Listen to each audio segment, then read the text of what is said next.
All right, I'll say good day to you this day of your time.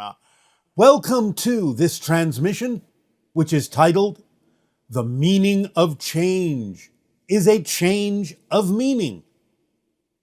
And what we mean by this is that, as we have previously talked about, you are shifting billions of times per second to create your experience of space and time and change. But the idea is that we would now like to take it a little bit deeper in your understanding of what it is you are specifically doing to create these shifts.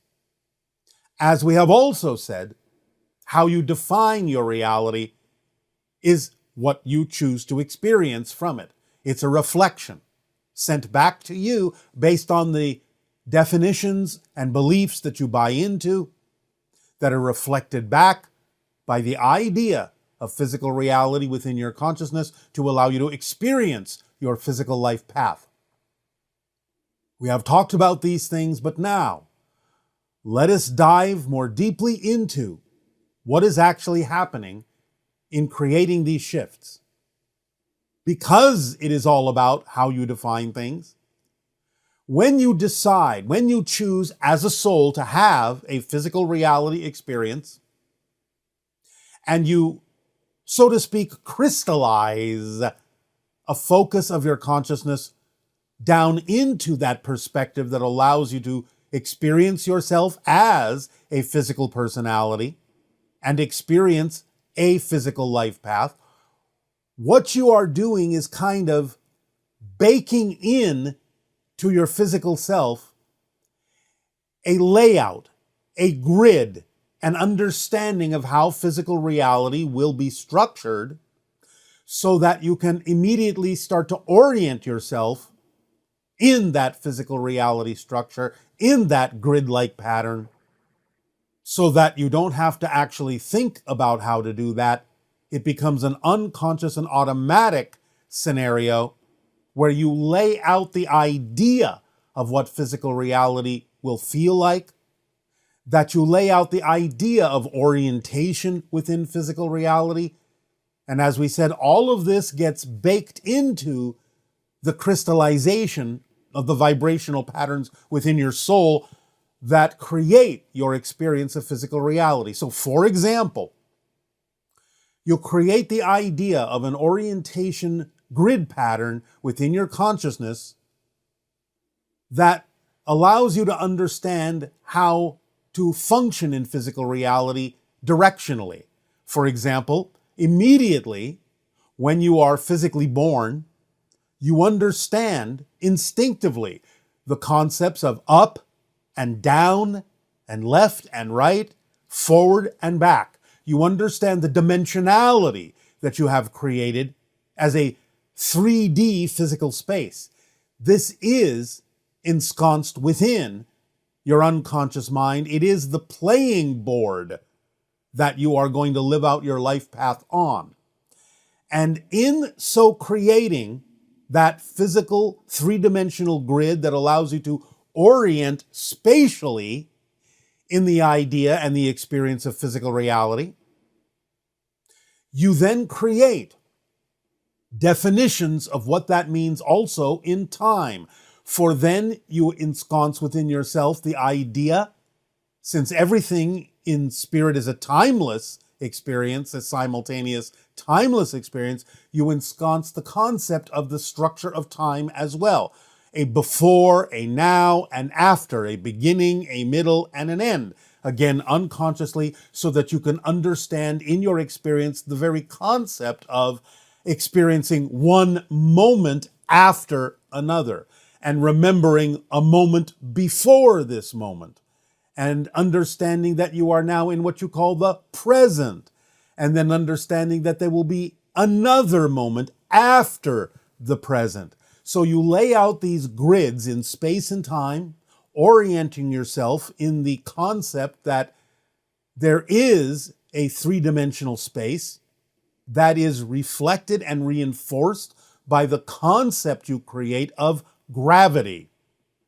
Because in gravity, you have your orientation. So gravity is the reflective result of establishing a grid orientation of three-dimensionality, up, down, forward, back, left, and right. And it is gravity that is the result of that orientation, not the other way around. So in projecting the concept of gravity, and in projecting the concept of the flow and the arrow of time moving through space, you then create all you need to experience physiological reality in the way that you typically do. So change in your physical reality experience thus then becomes the product of constant redefining where you are orienting in that three-dimensional spatial grid, and when you are orienting in that time flow grid of before, now, and after, so that you experience things like movement in space and time, different locations in space and time, different times in space and time. So you lay this all out in the soul, and it is baked in to the personality so that you are oriented immediately into your experience of physical reality. This is why when you do travel into space and experience what you call a lessening of gravity, and you move faster and experience a lessening of time, that is why these things in that environment are flexible, because you are creating them with a certain orientation to physical reality within a three-dimensional gravitational time-oriented space. And when you leave that matrix, when you go into microgravity in space and are weightless, and you move closer to the speed of light and become more timeless, that's why those things happen, because you are moving out of the physical matrix, the physical grid you baked into your understanding of how to move, how to orient, how to experience the concept of physical reality in a 3D space. So when you go into space and are experiencing a lessening of gravity that is the reflection of the 3D grid of up, down, forward, back, left, and right, this is why things in your body begin to, in a sense, dematerialize. You experience what you call bone loss, muscle mass loss, all these things because you are, in a sense, slowly going back to the idea of spirit in a gridless, timeless, simultaneous existence when you are weightless in space. Now, this is why in our technology we have learned to create, as you will eventually learn to create, the idea of taking that 3D space-time reality with you on your ships and create the idea of gravitational fields and time-space fields in your ships when you travel in the way that we do. So you do not have to experience the idea of slipping out of that matrix that you have created for your physical reality experience. So you take it with you on your ships when you are traveling. The idea is that you will learn to do this eventually. But in the meantime, any change that you experience in physical reality, moment to moment to moment, billions of times per second, is the result of constantly, unconsciously redefining where you are, when you are, constantly giving yourself a new definition of location, a new definition of time, and therefore experiencing the idea of the flow of time before, now, after, experiencing the shifting from one location to another, or even the idea of a simple movement of your body through billions of frames per second is the actual result of redefining yourself within that baked-in grid of three-dimensional space. A new definition of location, a new definition of time, a new definition of location, a new definition of time, over and over and over again to create the idea of movement and change in your physical reality experience.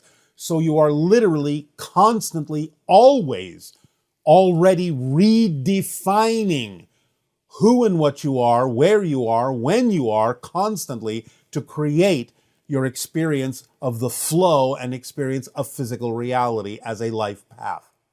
Knowing that you're doing that already and automatically can give you a better handle on how to create definitions that allow you to experience more flexibility, malleability within the space-time grid, so that you can begin to experience a broadening of your capability of perceiving the idea that time and space are your projections, and that physical reality can become more fluid, more malleable, more flexible, and experience things in a more dreamlike, lucid way. So knowing that this is what's happening is that you're using definitions to redefine yourself in the 3D space-time grid over and over and over again can allow you not to have to work so hard to redefine yourself because you're already doing it. It's just now about the idea of what definition you allow yourself to buy into most strongly about where and when and how you are, that will allow you to really start unfolding physical reality in a way that shows you and demonstrates in no uncertain terms that it is a reflection of what you're putting out on a very deep level by your definitions every single second, thousands of times, billions of times per second. You are redefining yourself over and over again. So it's through definition and buying into that definition that you experience the unfolding of your physical life path. Let that sink in. The more you allow it to sink in, the more you go more deeply into the understanding of how you are shifting billions of times a second through the act of redefining yourself in space and time, will give you a little bit more leeway to expand your consciousness and experience your physical reality very differently than you used to. It may take a little bit of time for you to get used to this and let it sink in, but that's all right. Just allow yourself to start pondering this idea of redefining yourself every moment, billions of times per second, as the mechanism that shifts you, and then you will start experiencing a little bit more fluidity and flexibility in your physical reality in a very positive, creative, and constructive way. We thank you for allowing us to share this deeper insight into deeper dimensional physics that you can utilize to experience your reality in a different way. And in return for the gift you are giving us of experiencing all of you, I ask now, how may we continue to be of service to you? Please begin with your questions and dialogue if you wish. Hello, Bashar. My name is Lisiane. I'm from Brazil. I have a question. If I am in a reality where someone has died, is it possible for me to shift into a reality where that same person is still alive? Thank you. Bye. Unlikely, because you laid out on your life path that they may have died for a reason of their own making, and also to help you stretch your senses into the spirit world to reconnect with them. It's not impossible, but it's unlikely and improbable. It's not something that is common upon your planet at this time.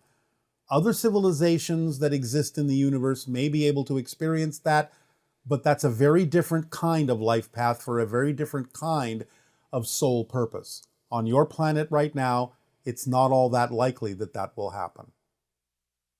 Hi, Bashar. And to you, good day. So I'm new to the formula and I try to use it every single day. All right.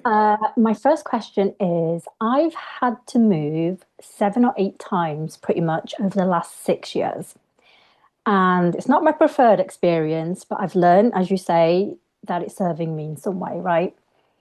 Yes. It's happening again now. So I suppose it's got me thinking, there is a reoccurring event that I keep drawing to me. Do you have any insights that you could share with me at this time that I could maybe go further into an internal inquiry about this? It's a lot of moving. Well, what is the event that you're talking about? Just the moving, like I've had to move apartments. That is what you're again, talking about. again. That's what Yeah. you're referring to as the recurring event? Yeah. All right. Well, first and foremost, Is there anything positive you can glean out of the lessons you have learned in wandering around like that to different locations? Yes, looking back, initially, I used to get into anxiety and stress when that happened, given notice. But right now, when it happened again, I have to be honest, I was quite graceful about it and I accepted it. My construct of what home means in terms of bricks and mortar has probably changed quite a lot. I've kind of released an attachment to it, I suppose, like needing to have a house. So yeah, there's been some changes, and I suppose it has helped me grow. But I'm wondering if there's anything else that I'm missing that I'm All right, now well, we're getting to that. We're getting to that one question at a time. yeah. So, the idea, first and foremost, is again, have there been specific lessons in each particular place that you've been, in each location? Has it brought you information that has allowed you to grow specifically from those locations? Yeah. So, you are getting a benefit from being in different locations? Yes, I suppose every move has taught me something and I have had a benefit. Yeah. All right. And now, a suggestion. Why not just look at Earth as your home? So that moving around on Earth is moving around in your home only as if you are moving from one room to another in your home, instead of thinking that you are actually giving up your home with every move. Right. Yeah, How I does like that that. make I you can do feel? that. How do Yeah, you yeah, feel feels about that exciting. concept? Yeah, yeah, it feels good. Feels exciting. Didn't really think about it like that. Does it allow you to be a little bit more relaxed about the idea of moving around? Yeah, yeah. And I think I feel a bit more free when you say it like that. Yeah. Then that's an indication that you're moving in the correct direction by thinking of it and defining it that way. Remember, how you define things is how you experience things. So if you're stressing yourself out by moving around because you're thinking that you constantly have to change your home, then broaden the definition of what your home actually is, and that you're constantly at home, but just moving around within it. Right. Yeah. Now, when you start looking at it that way, you may find that your experience changes drastically in terms of what you experience, when you experience it, how you experience it. And paradoxically, you may find that you may not necessarily need to move around as much. But if you do, you will know how to approach it with this new perspective and new definition that can bring you more benefits into your life path. That being said, I will ask you, in each place that you've been, in each room within your larger home of Earth you have been, has each of them allowed you to express a different passion or a different aspect of your passion in a different way? Yes, I suppose they have. Yeah. Then, in that sense, have you not allowed yourself to experience more than one expression of your passion? Yes, I suppose I have as well. Yeah, absolutely. All right. Now, the question would be, can you allow yourself to believe it's possible to experience more than one expression of your passion without necessarily needing to change your location in order to do so? Just repeat that again. All right. Can you bring yourself to believe that it's possible to experience more than one expression of your passion without having to change your location in order to express a different aspect of your passion? Yeah, yeah. I feel like I'm definitely more in that space now. And you are expressing your passion in service to others as well? That is a big theme, and where I am, I suppose, in my journey now, that's what I'm working towards. Yes.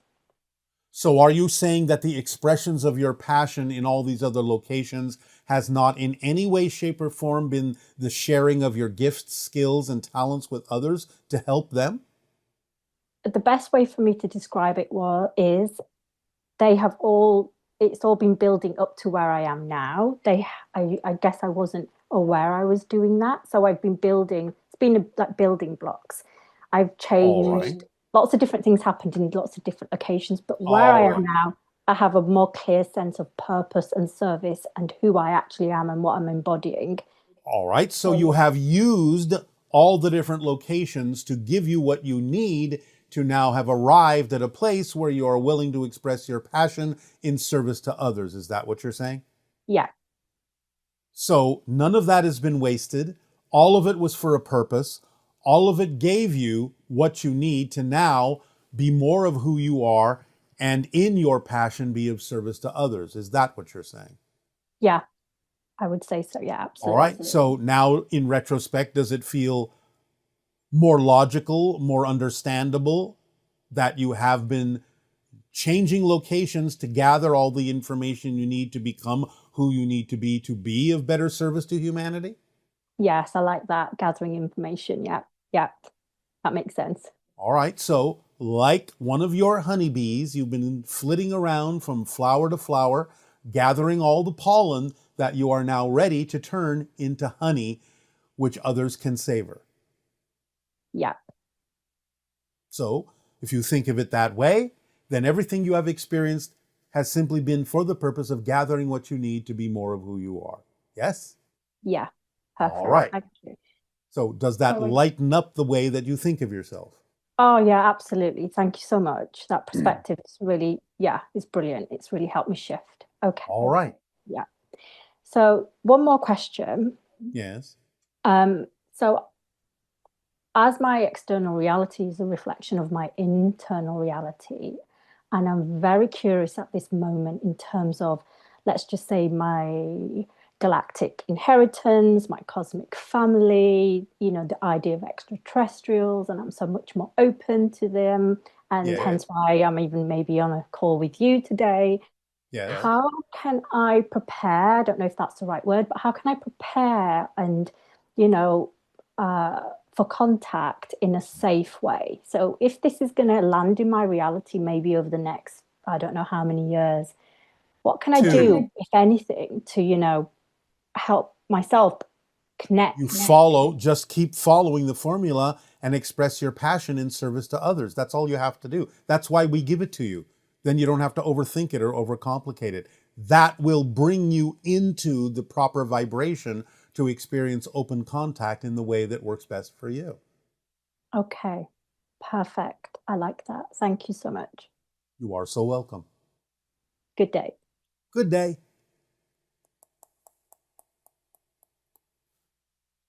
Hi, Bashar. I know that you talk a lot about being excited for things and staying in the excitement. However, what do you do when you're excited for things to happen, but over and over again, you keep getting no's and you keep getting rejected for the things that you were excited about? How do you stay excited and motivated and still have trust when things just keep not like being approved for you or working out? And especially if you can't live on the edge, for example, for mothers like me who can't necessarily live on the edge but have to, for the sake of myself and my child, have to have things planned and set so that I'm not surprised. First of all, you have to learn the difference between insistence and excitement. Secondly, you have to understand that there is green light and red light synchronicity. You may be passionate and excited about something, but synchronicity, the red light kind, like a traffic light, may be telling you this is not the thing to act on right now. So you look for whatever you are capable of literally being able to act on. That's the green light synchronicity that represents your passion you can do something about. And you move in that direction first, because all synchronicity and all excitement and passion are interconnected. So synchronicity may say this excites you, but you can't do anything about it right now. You have to do something about this first in order to develop or earn or learn the lesson you need that bring you back around to the other thing that will give you the ability to act on that at a later time. So you have to really trust that synchronicity is the organizing principle that will tell you what it is you need to act on now and what it is you don't need to act on now, even though both may be representative of your passion. So you have to follow it like traffic lights, starting, stopping, starting, stopping, going with the flow of the green, stopping when it's red. My God, thank you so much. Good Bashar, day, good day, good good day. day. Oh, Bashar, I'm so pleased. Thank you so much for this transmission. This is the time of my life. All right, it is our passion and our pleasure. What would you like to discuss? I would like to discuss something I find very challenging in my life is Yes. expression in words, but mostly in voice and piano and music. I have, since I'm little, been very much attracted to music as one of my passions, and I used to be able to compose things so easily. And then as I grew older, it got stuck. And when I try to sing, it's stuck in my throat. I would like to do voice and tones for sound healing, and I would also like to speak in tongue. And every time I try, not every time, but often I get a constriction and I cannot express. I feel locked in. So this is it. Well, is there something that if you put yourself out there as fully as you possibly can, that you're afraid might happen if you do that? Yes, people will throw stones at me. Why would they throw stones at you? Because I'm pointless and... Because you're what? Pointless, and what You I are- do... You are pointless? Yes, what I do is not worthy of their time. That's what you believe? Yes. All right. Well, let me explain how this works. Do you remember or understand what we have talked about the idea we call the one-sided coin? Are you familiar with this? Yes, I am. And just remember, yes. All right. If you understand that you have the head of a coin, then you have to have the tail of the coin too, or there is no coin. Do you follow me so Yes. far? Yes. That means if you have a gift that you're passionate about giving, that means there has to be someone in your reality that's waiting to receive that gift, or you wouldn't be excited about giving that gift. That would be pointless, and there are no pointless creations. So if you have a gift you're excited to give, then there is someone waiting to receive it. Do you understand that that's how it works? Yes, I understand. But what if what I do is just like... how to explain? What if it's not valid for anything? One more time, you obviously do not understand this concept. So I'll explain it again. If it wasn't valid, you wouldn't be excited about it because that would be pointless. There are no pointless creations. So if it's part of your excitement to express yourself that way, there is going to be someone who needs to hear it that way, who needs to receive it that way. There has to be a yin and a yang. There has to be both sides to something you are excited to do. There has to be someone who's excited to hear it. All right. Thank you. Now do you understand? I do understand. Now, Yes. I'm not saying everyone has to be the person that will receive it, but there has to be someone, and maybe more than someone, that would get delight and enjoyment out of what it is that you are giving them, and maybe use it to put themselves in an appropriate state that will allow them to learn to be more of who they are by receiving the gift that you have to give. So the longer you wait to put it out there, the longer you make them wait to receive it. And that means you're not being of service to them. Yes, that's true. Yes. Yes, I know that's true. That's why I said it. Yes. So, are you understanding this concept more clearly now? Yes, I am. I am. And I have started. Does that make you more willing to move forward and put things out there so that you will not stop yourself because you're afraid? You said it. Yes, I'm afraid. Yes. So, Yes. but now understanding that there has to be an audience for it, Does that make you less afraid to do it? It maybe not. All right. Understand this. Yes, there will be people who do not need your gift, but that's not your audience anyway, so why do you care? Yes. You know you will have an audience. You know there are going to be people who do want to receive your gift. So just focus on the fact that there are those who will receive it. You don't need to focus on the ones that don't need to receive it. Mm. Yes? Yes. I get that. Thank you. All right. So move forward, let yourself flow, share your gift, and be of service to others by helping them enjoy what it is you have to share, because that's your gift to share. Give the gift of yourself to others who are waiting to receive you. Yes. Thank you very much. Thank you, Bashar. You are welcome. Hello Bashar, this is Jem from Barcelona, Spain. I would like to ask you if you can give me an easy but effective instruction how to do astral projections. I've been trying it for 3 years and I just had a few random experiences. This is quite disappointing. I hope you can help me out. Thank you very much. First of all, you have to lose the disappointment.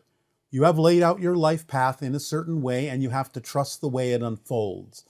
The idea of astral projection is something that a lot of people can do, but it may not necessarily be as important for you as you think at this point in your life.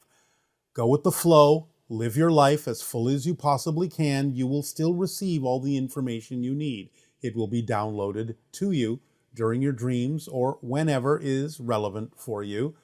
And I'm not saying you cannot receive information and instruction on how to practice the idea of astral projection. You can.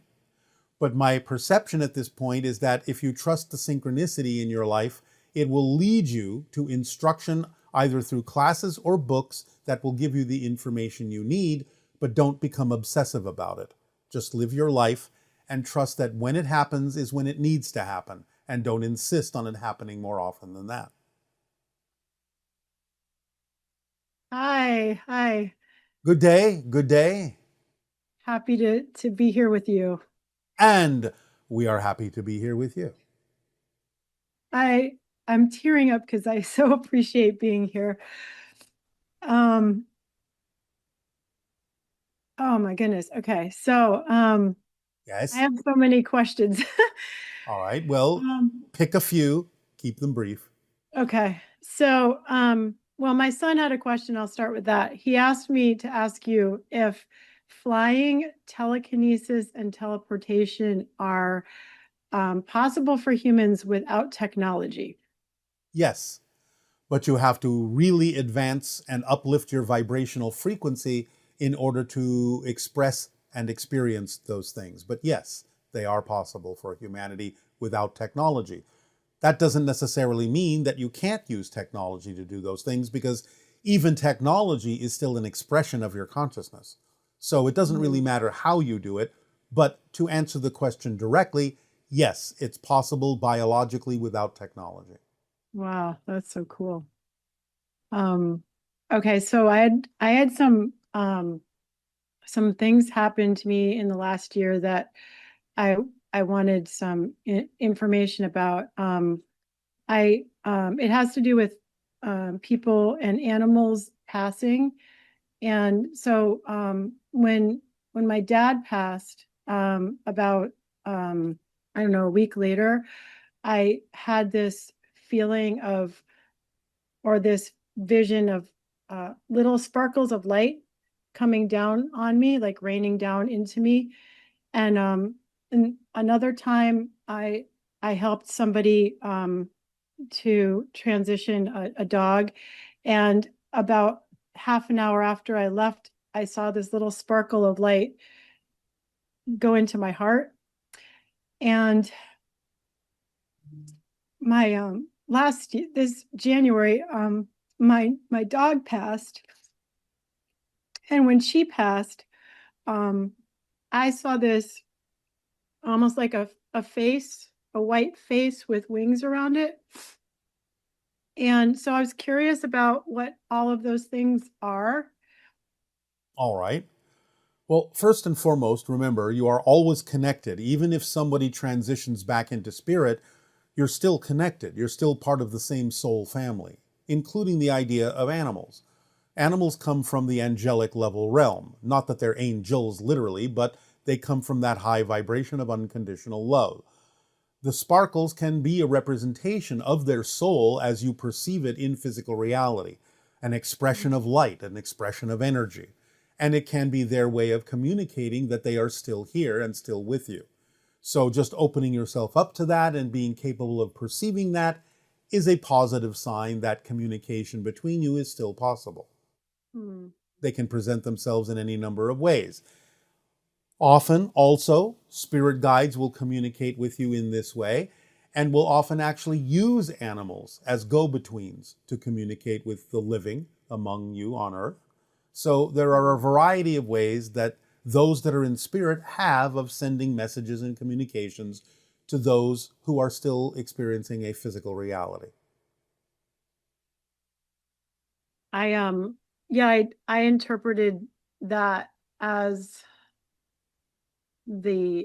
I interpreted as a connection that was being maintained. And also I think you had said at one point that cats are connected all the time, like where they can see other dimensions. Yes. And so can many animals. So I think, I don't know if it was you that said this, but I was imagining, I think I heard somewhere that cats will also allow other souls to come through them and visit with you. No. Not through them. Again, they act as go-betweens, bringing messages from spirits to you. The soul doesn't go literally through the animal. So it doesn't inhabit the body of the animal. No, the animal is its own soul. There's no room inside one person's or being's soul for another soul. Okay. So the cat has its own soul, but it can take on the vibrational frequency of another soul to transmit a message that you would then recognize as the vibration of the soul that is attempting the message. I see. So they're acting as a translation device, but they don't inhabit, in a sense, the idea of another soul. Okay, that makes sense. This along the same lines, I've been a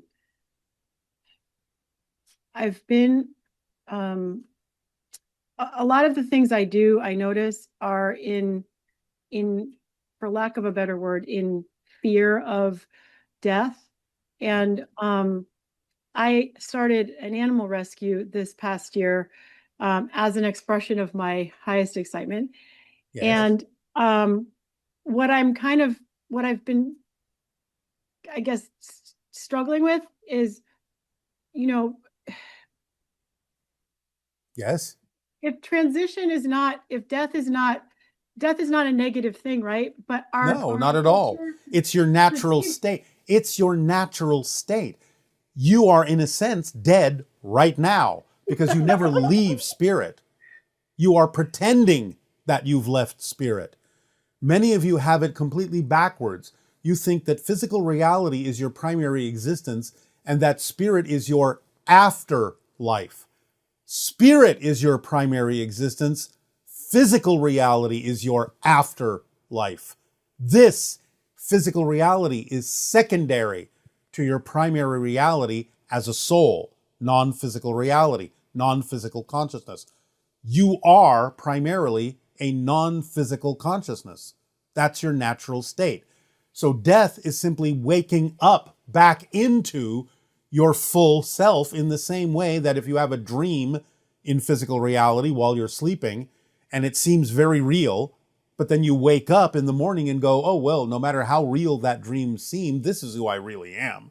That's what happens when you die. It's like waking up from the dream going, well, that was very real, but this is who I really am. And you'll remember your full soul self. So how do I take that right? And how do I Yes. apply that to animals who are on the euthanasia list or human beings who are being murdered? Like, how do All right. Understand this. It does not excuse the conditions that bring that about. It does not excuse the perpetration of harm from one being to another. We're not talking about excusing it. The idea is for everyone to learn how to do things in a more positive way, of course. So there are many other paths beings could learn to take that would evade the need to express yourself negatively in those terms. But the idea is that sometimes souls will be willing to take on certain roles because playing those roles out, as negative as they may seem to be, the idea is that ultimately, when enough beings are playing those negative roles and it builds up and builds up and builds up in a society, that a society that has been asleep in its consciousness for so long may finally wake up and say, enough of that, we need to find another way. We need to understand the causes of these things and make sure it doesn't happen this way again. So many souls will take on those roles that seem to be roles of suffering and so on and so forth, because they are teaching humanity a lesson of trying to ultimately figure out how to do things differently in the future. Remember, your soul is eternal and infinite. The idea of a physical experience is something that's as temporary as an actor playing a role on a stage. And to the soul, the benefit of what it may be contributing to humanity's awareness and awakeness and consciousness can completely override the idea of the amount of suffering that the physical being may experience to get that message across. It's that important to the soul to help in that way. So what is my role then as a steward, as a guardian, as a human being in assisting? Do I assist in saving lives, or do I? Of course you can assist in saving lives. You can do what we were talking about. Find another way that something can happen. So for a simplistic example, instead of the idea of euthanizing animals, find ways to mitigate the idea of the amount of births that happen, find ways to get animals adopted into loving homes, find any other path that will allow there not to be a situation or condition where your society feels that the only way out is to kill things. Right. So you can be working like that. Look for all the different ways that can mitigate that particular experience. Teach people how to look for those ways. Thank you so much. I thank you. You are welcome. I love you very much. Our unconditional love to you as well. Thank you. Hello, my name is Stefania and I am from Italy. My question is, when I shift, who will fill the empty space I leave behind? And where will my other self go, whose place I will take in the next parallel universe? Thank you, goodbye. There are no empty spaces. Everyone is shifting together. So as you euphemistically think you are moving into another space and leaving a space behind, there is always someone who can shift into that space or shift out of that space in perfect synchronous timing, because remember, everything is an orchestration, everything is flawless, there are no accidents, and all the shifting takes place at the same time for all those who need the spaces that you may be leaving and all those who need to move out of the spaces you may be entering. There are no accidents. It's a perfect orchestration. There is no empty space. Amazing. Hello, everyone. And to you, good day, good day, good day. Amazing. Thank you so much for meeting with me in this day of our time. It is our passion and our pleasure. What would you like to talk about? I have a few topics. The first one, I was going through the list of questions and I've realized that your formula answers many of them. Yes. So I had to do some corrections. That's all right. My first question would be about still the idea of past, present, and future. I know Yes. you've talked about it many times, but for me, it is more about understanding in the present the past memories that we still connect to. Does it mean that in a sense we're connected to that past, or does it mean that those memories serve us in the present moment in some shape or form? They can serve you in the present moment if you feel that it's important for you to retain certain memories of what you call the past. You have to remember that you're creating those connections in the present. They don't come from the past. There is only the present. That's the only place you exist. There is, in a sense, no such thing as the past or the future. You are only here and only now. And you create at every given moment whatever definitions you believe are necessary for your present self to move forward in life and learn lessons from.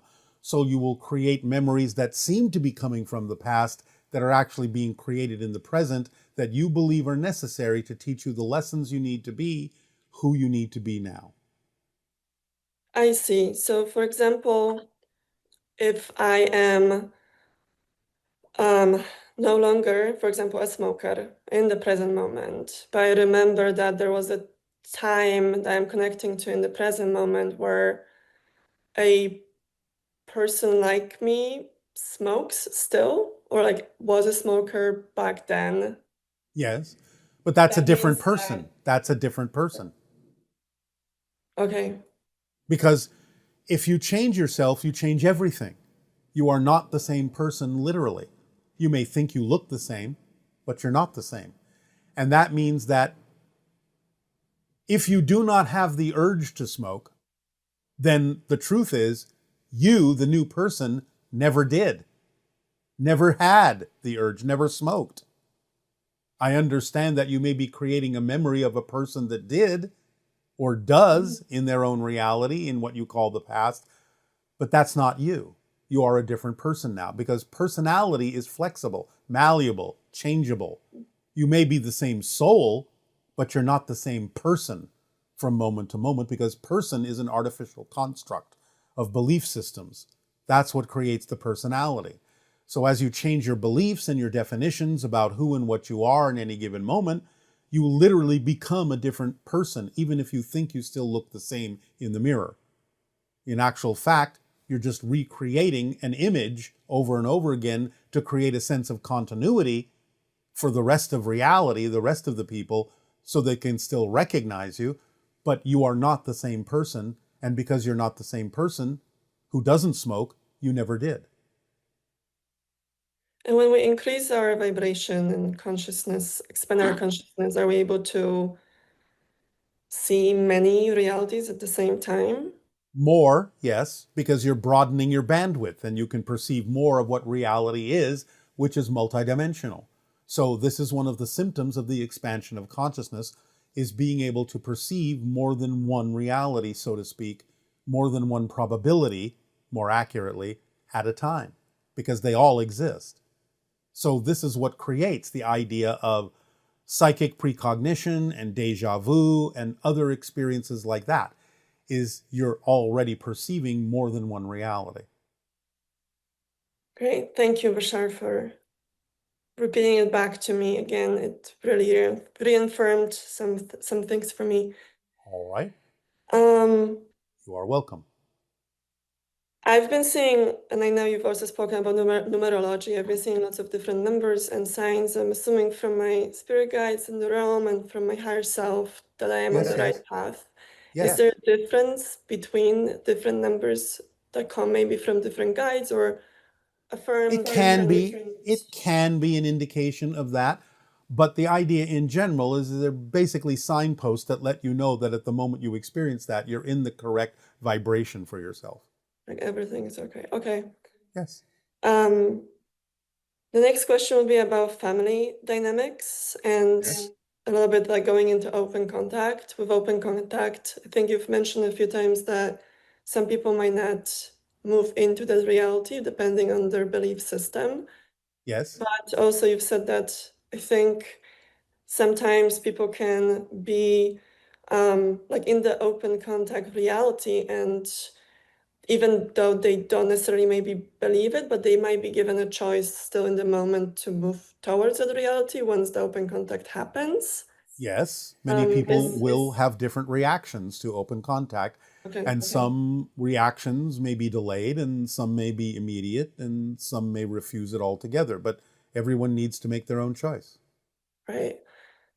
So for families that maybe don't necessarily believe, doesn't mean we will split with them before open contact. It might mean that No, not necessarily. It depends on what they will choose to do after open contact. Some of them may go along and say, oh, all right, you were right all along. And some of them may say, I can't face this, and run away. So it depends. Right. And our families here, usually our soul families also. Yes, your families are your soul families. There's a concept from Dolores Cannon that we are different actors in different, now understanding in the present moment everything exists, so there's no really past lives. Different soul families will take on different roles in different lives to reflect to each other what you need to experience so that your soul can grow. Yes, you all play different parts for each other. That's, in a sense, what makes you a soul family. Right. And that can help us be compassionate and understanding on their own path. Yes. Even if we don't agree maybe with their choices. And well, again, you don't know what their life path actually is, and you can't predict that for them. You can only share what you think will help them, but you have to let them decide when, where, and how, or even if to adopt them. What they do with the information you share with them that could help them is none of your business. Right. Thank you, Bashar. You are welcome. Ha'atu Bashar. I'm Unik. I'm from Indonesia. I'd like to ask the questions about Lemurian civilization. Where is it exactly located, and if Indonesia and Southeast Asia in general has a relationship with this civilization. Are the temples that exist in Indonesia, such as Borobudur Temple, Prambanan Temple, are they coming from these times? No.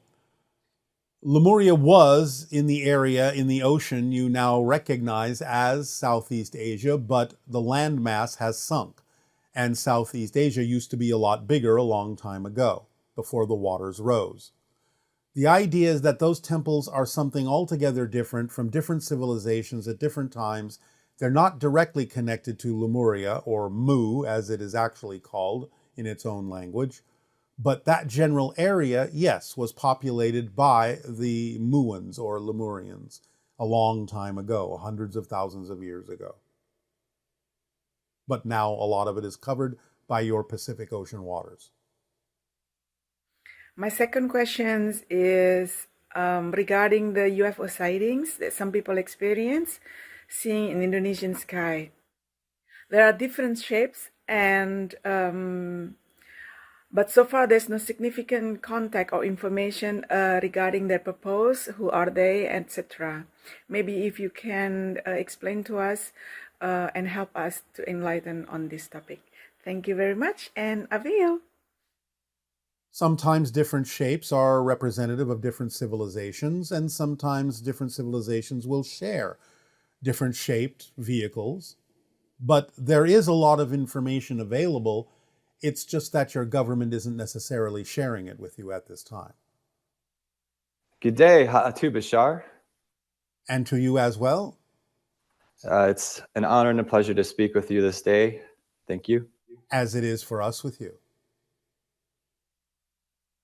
You have shared with us the idea that you don't change the world you are on. You make the shift within yourself to create the change. Yes. You also shared that the way we influence or choose which parallel reality we experience is through our actions and our intentions. Yes. To me, this seems somewhat like a paradox. How so? If I wanted to manifest an earth with less pollution, as an example, Yes. what would be the greatest way to go about attracting that reality? I know I cannot clean everything up as one single body individual, and I do believe small actions like picking up trash in nature, as an example, can be used. Yes. So I suppose the question is how can we tell if we have shifted All right. realities? All right. Well, let me ask you this question. Have you not recognized over the course of what you may call years that there are more and more and more people on your planet that are concerned with the idea of pollution and how to clean it up? Absolutely. Then that is an indication that you're shifting more and more and more to different versions of Earth that contain more and more people who think that way. So it's the amount of change you see over time in a certain direction that tells you you're shifting in that direction. Okay. Does that make sense? Yes. So All right. so it would be working with our memory to sort of contrast the process of change within time and space of our lifetime. Yes. Okay. You're taking a measurement of the difference between point A and point B. And that tells you exactly where you're shifting to by seeing more representations on this version of Earth than you did before of what it is that's vibrationally compatible with what you prefer. And the collective can be an indicator of that as well. Yes, it can. Okay. At the same time, you can recognize that just because of what the timing is and the transition phase is on your planet, you will also start perceiving more people who are vibrationally incompatible. Because again, it's time for everything to come out in the open and for you to be able to choose what you really prefer by seeing the opposite of what you prefer more clearly. Thank you. Some say that disease helps us to learn and to grow. And at the same time, others say that it is a product of poor biology that can be fixed with technology. What are your thoughts on this? It still all comes from the same place.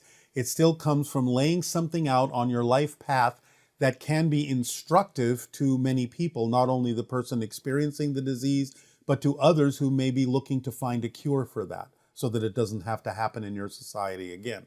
It depends on the soul's reason for choosing that experience as to why the soul may be experiencing it.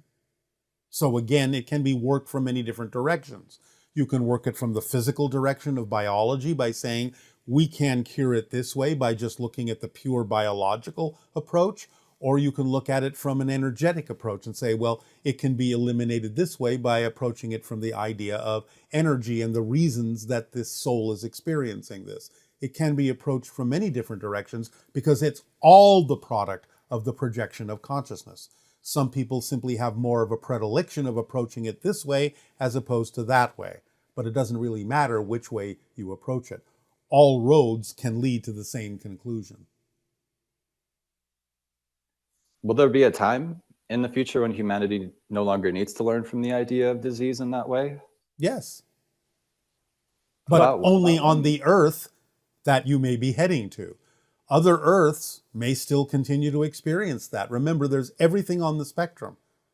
So there are Earths that are heaven on Earth, and there are Earths that are hell on Earth, and everything in between. It's up to you to navigate to the one that you prefer. Staying on this topic, I would like to ask, how will our healthcare systems change in the beginning of open contact? More of it will be focused on the idea in the next decade of the idea you call genetic manipulation, what you have termed CRISPR technology. Do you understand? I do. You've also stated that devices that use energy can be also a part of that. Vibrationally, resonance, yes, will also be another big factor in the concept of how you proceed with health. So genetic engineering and vibrational resonance will become much larger factors in the future over the next couple of decades. Thank you. Is it common for ETs to have affectionate relationships between species? And what factors determine compatibility? That's a large subject that we don't really have a lot of time to go into. A simple answer can be yes, but it's not necessarily that common, but it can happen. And some of the factors will be genetic as to whether they are literally genetically compatible or not. And some of the factors will be synchronicity as to whether it actually serves the purpose of the soul to interact with other species in that particular way. So it depends on the lessons learned and the purpose behind something laying that out on their life path in that way. Okay. I know that that's just skimming the surface, but that's all we really have time for in this conversation.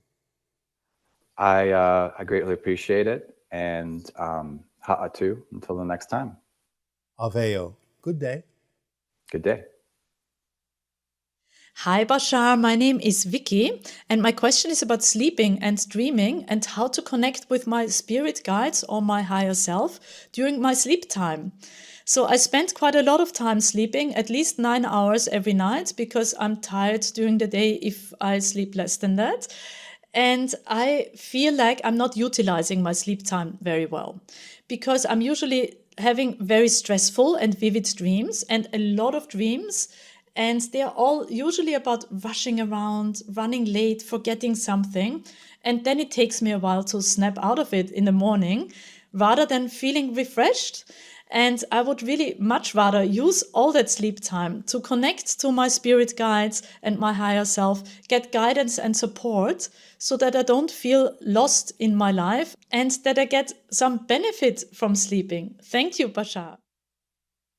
The idea that you might feel lost in your life is what's preventing you from connecting to your spirit guides while you are awake. This is far more important than the idea of connecting to them while you sleep in astral form. You do make connections while you sleep astrally, but you're not really remembering it because of how you're looking at your waking state. And that's what's going to tire you out, is you're not flowing with your waking state in a way that allows you to treat it with the kind of perspective and energy that's important. Without being able to actually interact with this person, we would suggest that you start focusing on the idea of your passion in service to humanity and start acting more on your passion in service to humanity, going with the flow and following the formula that we've shared with all of you, and then taking a bit of time to look at the synchronicities in your life that may be representative of messages from your spirit guides, rather than attempting to do it while you sleep and remember your dreams. It needs to balance out in a certain way because you are looking at physical reality in a way that isn't necessarily conducive of waking up to the communications you are receiving and guidance you are receiving while you're awake.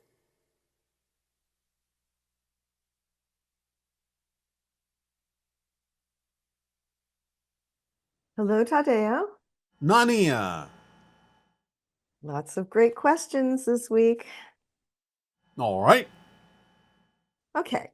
How can we tell for certain that we are one of the timelines? We're on one of the timelines for open contact. If you were not, you would most likely not be talking with us. You are on that timeline because we are on that timeline, and you are interested in the idea and asking those questions, which indicates that if you were not on that timeline, it would probably not be the subject of your question. And is there a certain frequency you have to be at in order to be on the timeline? Specifically, something that will be vibrationally compatible with the introduction of open contact and extraterrestrials in the next couple of years. It will be a higher frequency than average on your planet, most likely somewhere above 80,000 cycles per second as we read that energy. And are there any other elements having to do with like the life plan that you created that would ensure that you're on the path to having contact? Again, you are on that path, or you would not be speaking with us and you would not be considering these things. The idea simply again is to follow the formula and recognize that you control the speed at which you will experience the idea of contact and exactly in what way you will experience contact. But the idea of contact is relatively inevitable now for your entire planet. Even for those who may reject it, they will still be aware that it is an option or a choice. What they will do with it will be up to them at that point. But contact, for the majority of your planet at this time, is inevitable. And why are countries like China more technologically advanced than nations such as, say, Ethiopia or Nigeria? Is there a way to integrate with the consciousness of spiritual traditions and at the same time pursue Western technology through software or something like that in order to help them advance? Yes, of course, anything can be done in balance. The idea of the advancement of technology does not in any way, shape, or form exclude the extension or expansion of spiritual awareness. It's simply how you choose to do it, whether it is in balance or not, or whether you are sacrificing one for the other. The idea, again, is that typically speaking, when you advance your spirituality, the type of technology or the way in which you use technology will also most likely be used in service to others. Whereas if you only focus on the idea of physicality and technology, then you may be able to use technology in a way that is harmful to others. So there must be a balance. The idea is that different countries also have a life path plan, a collective plan. So those that may seem to be more technologically advanced, that is simply what they have chosen to experience as a group. And again, it doesn't necessarily mean that they are spiritually advanced, but there may be other forms in which they can express the idea of the balancing of their technology so that it can be, to some degree, adapted for service to humanity. And you've said that all the ETs groups will be involved in many aspects of our civilization, or the ones that we have contact with, including politics. How will we know that we won't regret allowing and inviting open contact? If you do not understand yet at this point that the extraterrestrials involved in open contact have humanity's best interests at heart, then you would assume that you might have the ability to experience regret. If you understand that they have your best interests at heart, then you will know that that is not something you would experience. One individual is asking that they're having a difficult time watching some of the people they love distance themselves from that person.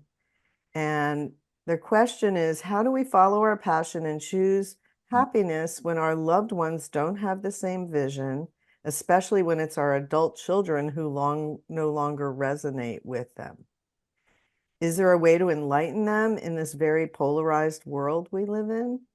You can always share information that you believe might be of benefit to them and allow them to experience positive, constructive, beneficial lives. But again, you have to love them enough to allow them to choose their own path, because you don't know what their life path is. Even they may be your children. That doesn't mean that you get to say what their life path is. So the idea is to maintain your compassion and unconditional love, giving them the support and information when and where appropriate that you believe can assist them. But what they do with it, you have to be loving enough to know that it's none of your business. You can only support and help them to a certain point. And if they simply refuse to accept that at this point in their lives, you have to know that you have at least given them the option of something to consider, which they may consider down the road when they gain more experience, but they don't have to. So you have to be unconditionally loving enough to allow them to make their choices, even after you have given them the information that could be of benefit to them. And how will our work life look after open contact? Will with new technologies emerging, will people with no related experience be offered the opportunity to learn if they would like vibrational medicine or things like that? Yes. Yes, many, many opportunities will be presented to humanity. Many things will be given to you that if you gravitate toward them, if you are passionate about them, you will have the opportunity to be taught and to learn these things. So extraterrestrials will offer many new career opportunities, to put it in those terms, many new understandings of how to approach technology. Many new openings will be created, and you will be given the opportunity to learn these things.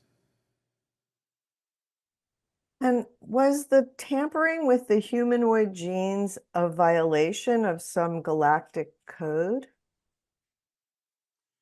It was against the laws of the Anunnaki, which is why those that did it were removed from the planet, and why those that remained or those that oversaw the planet in a more positive way recognized that they had the responsibility to some degree to now guide humanity, as Homo sapiens had been created by the infusion of extraterrestrial genes from their society. And so in that guidance, taking up the responsibility for those who had gone against the laws to create Homo sapiens to begin with. What actually happened to those ones that were removed? They were simply brought back to society and, in a sense, retrained.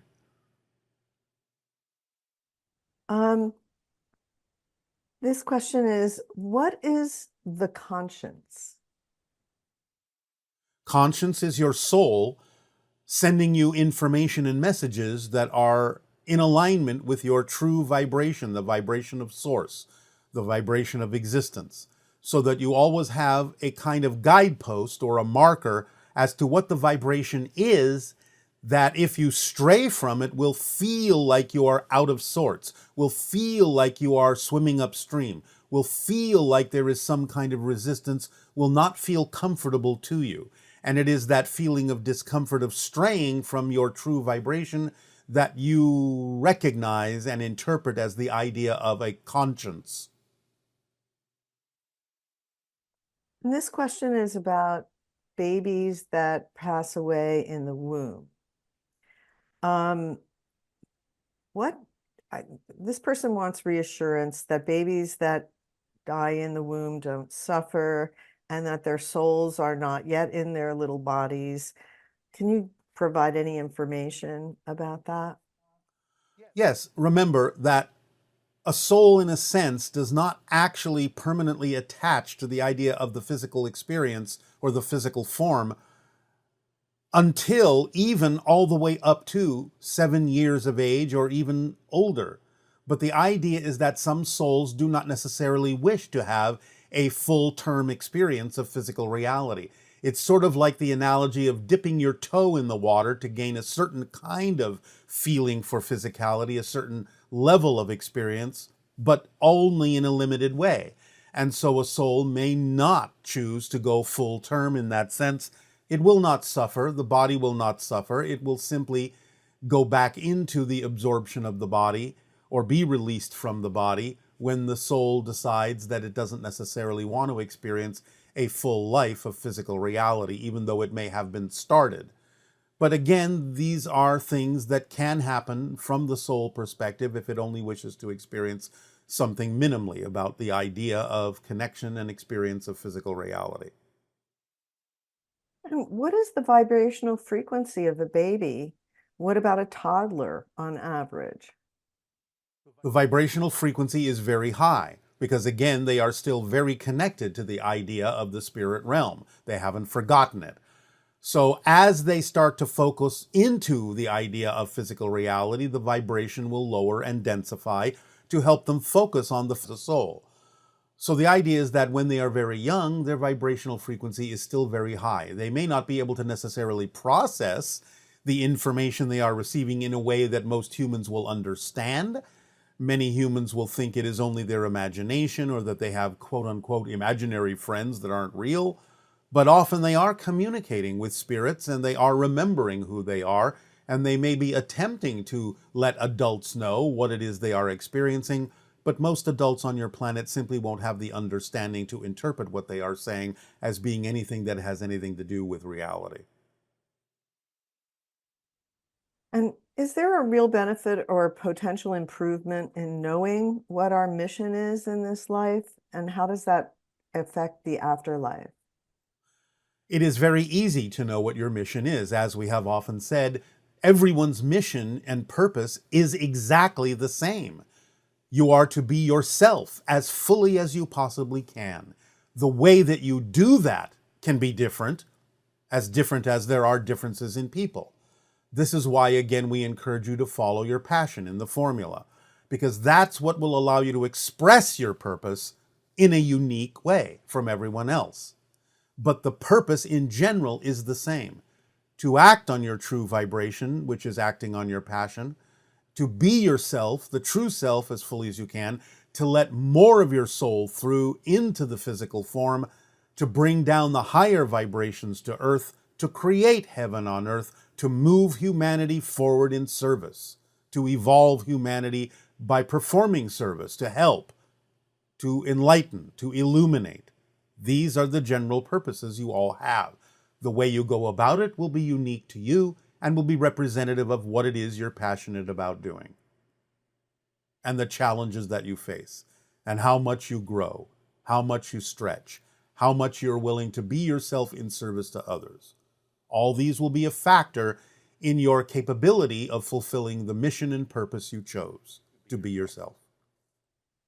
Along those lines, it seems like some people come in and they just know what their passion is. They have a life that follows that fairly easily. Everything synchronistically seems to fall into place. And then there's others who continually feel like they're searching for what am I supposed to do? Who am I? What would you say is the purpose of that distinction? Well, there can be two basic reasons, although there can be more. Number one is sometimes the idea of someone having a very clear understanding of what it is they need to do can be representative of what you would simply call a more experienced soul. Someone who may have literally hundreds or thousands of earth lives and simply has chosen as a soul to come in to be of service very directly, and therefore their path, their life path, will be very clear and very much aligned with what it is they need to do to be of service to humanity and helping humanity evolve forward. The idea, therefore, conversely, may be that those that seem to be unclear about that may not necessarily have as many lives in the earth plane, may be less experienced, and may still be searching for understanding of how things work in physical reality, because it's not something they're completely used to. They haven't tried everything yet. They haven't gone through a multitude of experiences yet.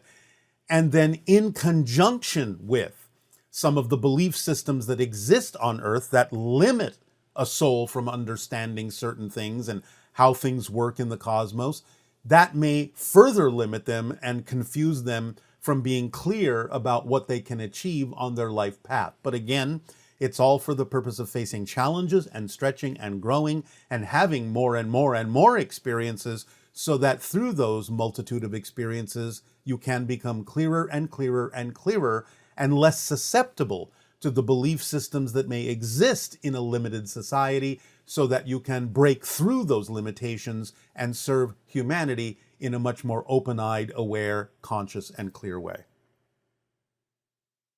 And how can parents help their children understand how to follow their passion and be able to, in a sense, help them tune into what their actual path in life will be?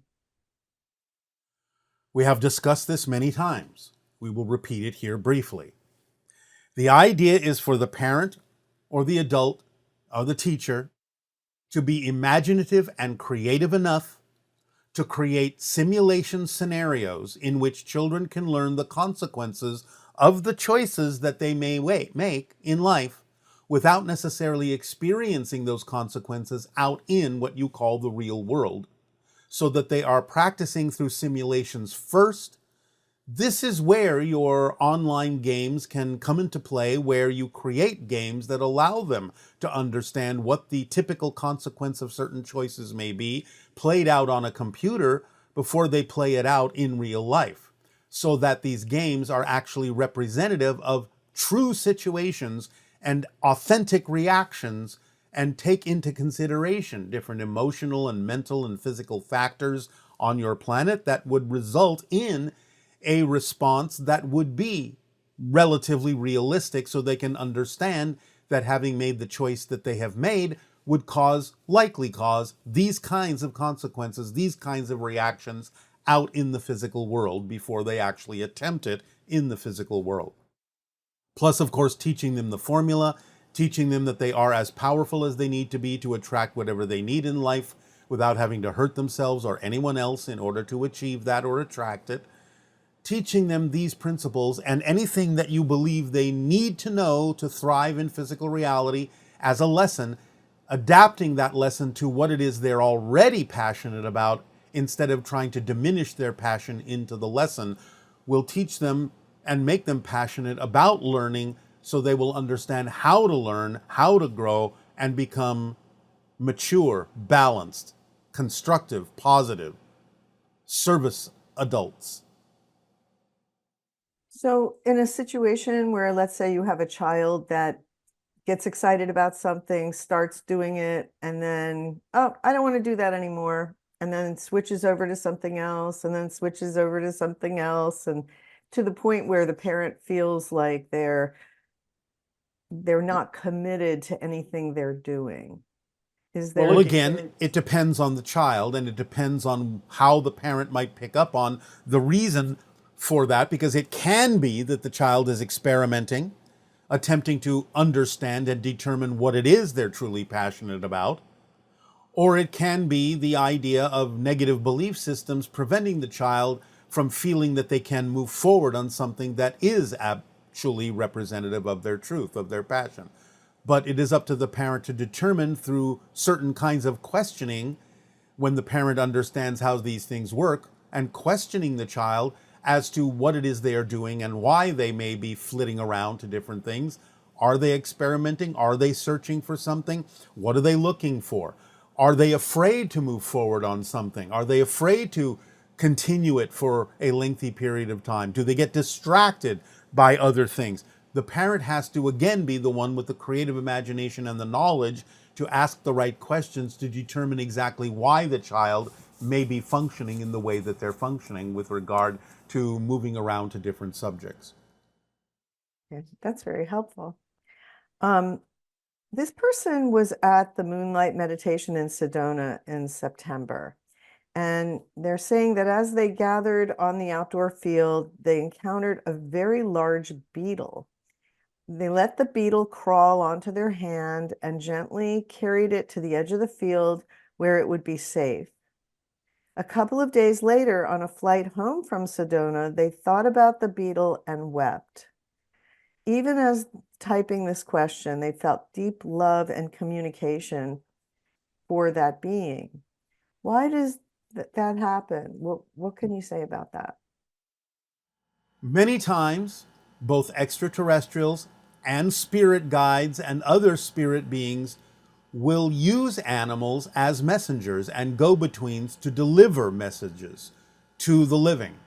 So you have to understand what the beetle may symbolize for that particular person, what it represents symbolically as an icon, and the idea of also being put in touch with the value of every life form on your planet, its reason for being as part of the entire system, creating a balance of that system, tapping into that particular symbol, soliciting that particular emotion from that person to tap into the connectivity that everyone has, can cause someone to cry, to let go of old-fashioned beliefs, outdated beliefs, negative beliefs, irrelevant beliefs, by putting them in touch with the idea that from what appears to be the highest life form to what appears to be the lowest life form, and I say just appears to be, there can be vast, important connections of love and purpose and understanding. It doesn't matter what the life form is. If it has a symbolic representation for that person and it means a certain thing to them through synchronicity, through being a messenger from spirit, then that person can be open to receiving those messages more easily by having had an encounter with a go-between animal that a spirit or an extraterrestrial may have used to deliver that energy, that vibration, or that message to them. Similarly, some people have such deep love and compassion for animals that even if they come across a dying mouse or a dying bird, they will take time to put it in a place where it can pass smoothly and quietly and not be alone. Yes. Is there any value in that, or what's the benefit of that kind of action? Well, again, animals come with unconditional love and lessons of the heart. So the idea is that animals in those situations can put you in touch with your heart vibration to elicit compassion from you and to allow for you to know how to help a being, whether it's an animal or not, transition into spirit gracefully, smoothly, lovingly, which is a benefit to them, which is soothing to them and soothing to the person that helps them. So it's a lesson of the heart, a lesson of a vibration that can be helpful and soothing and graceful and unconditionally loving, to put you in touch with that energy, to allow you to express your compassion, not only for the animal, but for all living things on your planet. And is there such a thing as like having a bank account, in a sense, that when you do acts of kindness and you help animals like that or other people, that you build up a resource, in a sense, that ensures that you'll have a good life? Is there any connection between that idea? Well, yes, minimally, but that's kind of a human concept. You do learn from it, and you do learn how to choose things that are more vibrationally compatible with the idea of source, with the idea of love, which can allow you to experience more effortlessness in your life. I wouldn't necessarily put it in the way that that has been phrased, in the sense of being bankable, but it's simply something that if you get used to it, there is a kind of momentum or inertia that can come with doing things in that more positive vibration that can make it easier for you to experience a flow in your life. So in some sense, the concept has value, but in others, the terminology may not be completely accurate in the way it has been phrased. And do some people have more quote unquote protection in that sense, that because they're a better person or anything like that? No.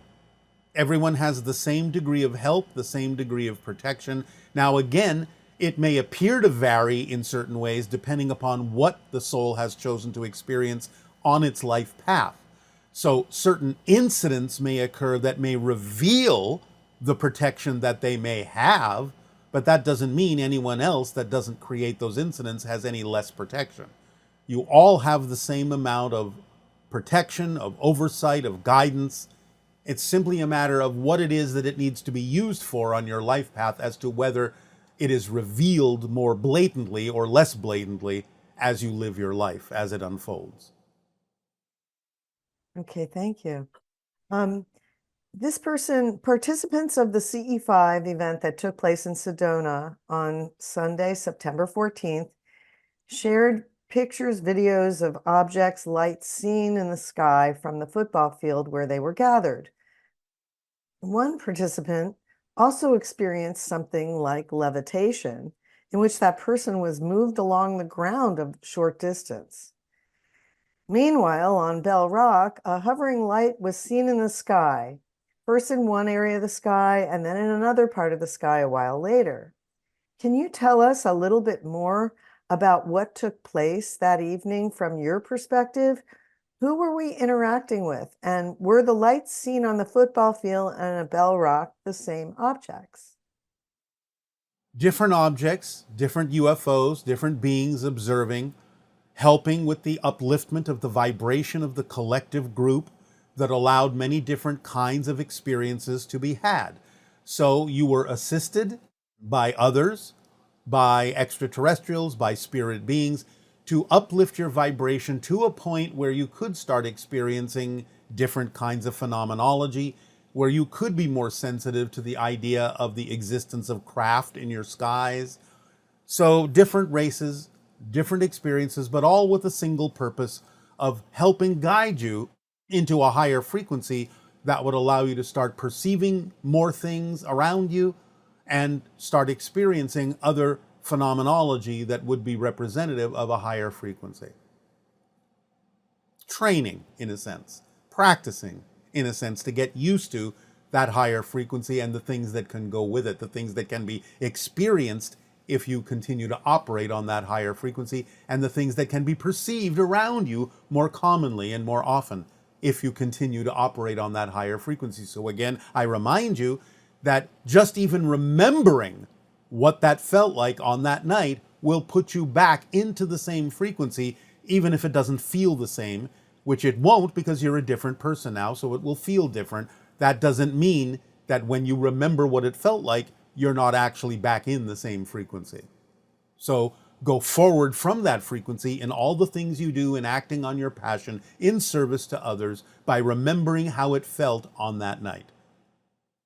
And maybe that answer applies to this person's question, who says, during the moonlight meditation in Sedona, I experienced intense teeth chattering and deep body chills, and the participant next to me did as well. The following night, on September 14th at Bell Rock, I again felt the same full body chills. What could have caused this experience, and what might it mean? It means you are shifting vibrations, and it means you are in the presence of spirits. It's common for people to feel cold or chills in the presence of spirit reality. So you were much closer to the spirit vibration, and your body was translating that in the form of chills and other kinds of experiences. Okay, and you've said that ETs have been helping humanity behind the scenes for a long time. But aside from technological progress, it doesn't seem that way. Governments are still corrupt, secretive, and even hostile to their own people, as if they're trying to control or enslave humanity more and more. If some already know you exist and work with you, why is there still so much darkness and deception in the world? Because this is still the time of choosing. However, if you look for it, you will also see signs in the opposite direction of positivity. So the idea is to pay attention to things like congressional hearings in your own country here in the United States, where they are now exploring things like the existence of extraterrestrials and UFOs, and being more open about the idea and willing about the idea to listen to different people's experiences and encounters with extraterrestrials and UFOs without ridiculing them, without endangering their careers. That's a sign of extraterrestrials working behind the scenes with government officials to allow for congressional hearings to occur that will be more openly commenting and communicating and talking about the idea that extraterrestrials and UFOs do exist. So those kinds of things are the signs that extraterrestrials are working behind the scenes. There are also many extraterrestrials working within what you call the United Nations and in many different countries, again, opening the doorways to sharing information with the idea of the existence of extraterrestrials.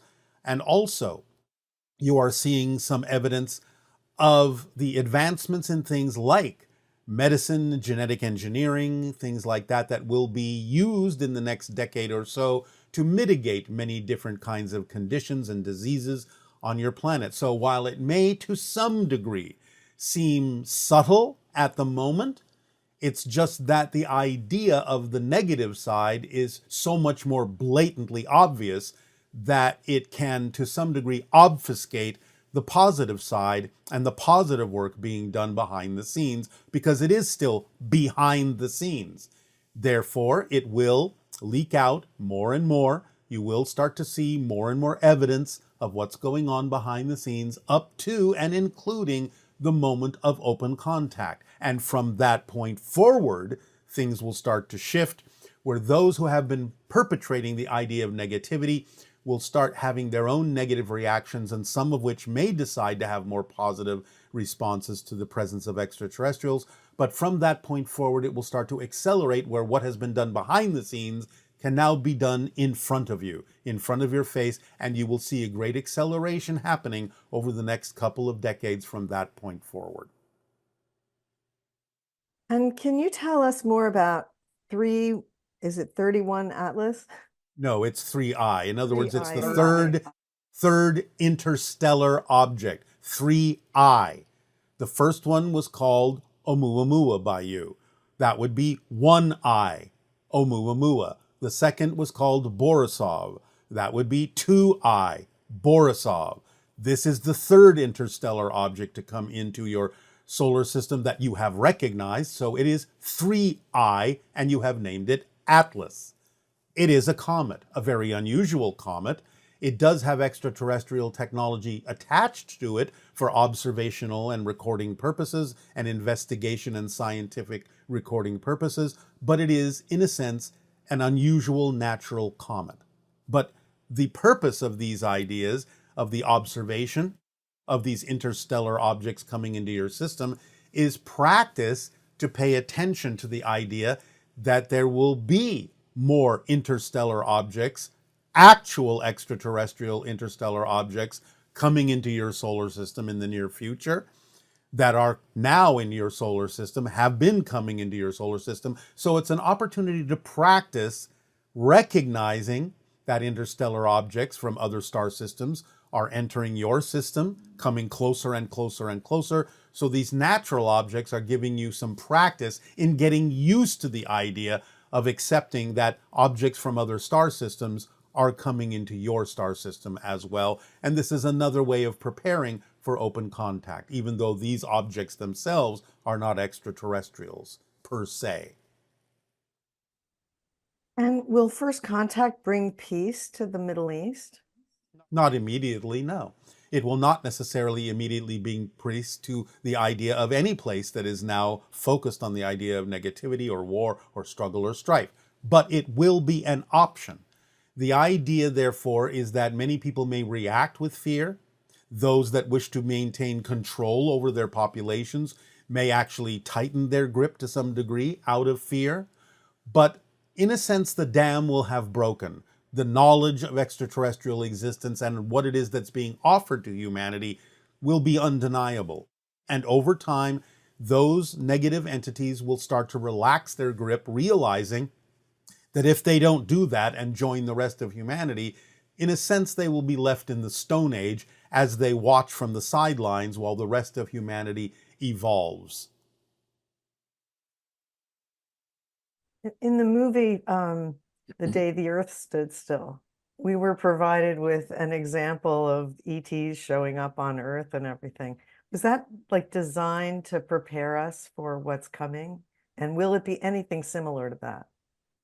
It won't be quite as similar to that idea. It will be a little bit different, but those kinds of things are also some of the evidence of extraterrestrial preparation behind the scenes.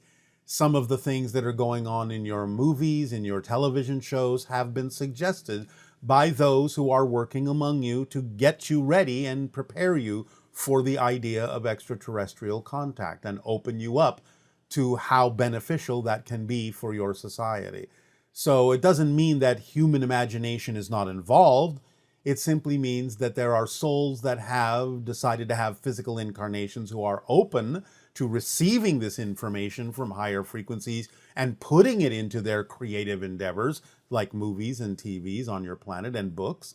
But also there is some participation on the part of extraterrestrials sending this kind of information and seeing who is willing to pick up on it and incorporate these ideas into your creative works, as well as actual extraterrestrials behind the scenes making suggestions for these kinds of stories. So again, it's kind of a collaboration. And when open contact occurs, will those of us who are already more vibrationally compatible be able to move on to some craft to live in? Not necessarily to live in, but there will be some opportunities for some individuals to experience entering crafts and traveling a bit, but it's not going to necessarily be common at first. It will eventually become more common over time. But there are reasons why it will not be common at first. But there will be some opportunities for that. But do not be impatient for that. It's more important that you focus on what needs to be done in service to humanity first. And will some people have contact even sooner than 2027? And if so, what would be the purpose of that? Again, in preparation, many people have already had contact. It is, to some degree, again behind the scenes and few and far between, but contact has been going on for a long, long time. And I remind you, when we talk about the idea of open contact, we're talking about what you typically refer to as Western civilization, because there are many indigenous cultures that have had contact with extraterrestrials for thousands of years, such as your indigenous Native Americans, as you call them. They have known for thousands of years that they are connected to what they call the star people, and they are connected genetically, and that the star people are their ancestors.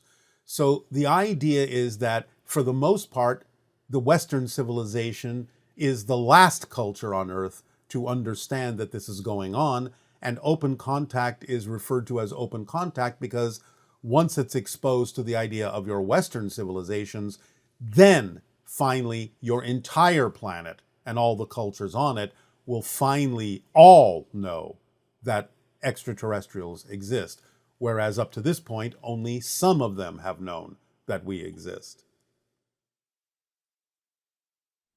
And this person is asking, I was wondering how we can contribute to open contact when it happens. For example, one of my passions is to study Earth's true history, which you said we will get in detail after open contact. I'd like to help others integrate that knowledge as some sort of teacher, or as I would call it, a galactic historian. Is that something that would be useful for others, and should I pursue it? I know that not all of us will be enthusiastic about meeting our galactic cousins and shattering old patterns, but I'd like to help facilitate it. Yes, as I said, your history will be provided, and also the opportunity to learn many things and to help disseminate information that you feel will be valuable for the evolution of humanity. So many humans will be given the opportunity to learn certain things and how to proceed in sharing that information with others as well, if you are passionate about being involved. So yes, those opportunities will exist. Will different governments respond differently? I guess I would assume that. Yes, you can assume that. And will some have a negative reaction to the contact, and some have because of religious beliefs or things like that? If it's a Yes. Yes, the simple answer is yes. There will be all sorts, a whole range, a whole spectrum of emotional reactions, fear-based reactions, positive reactions, everything in between. It will only settle after a couple of decades, by your year of 2050. So the idea is that at first, everyone will be given an opportunity to react however they want. We're not going to force anybody to change. We're simply presenting you with the option and the opportunity because it's time to do so for a variety of reasons that we will not deeply go into at this time.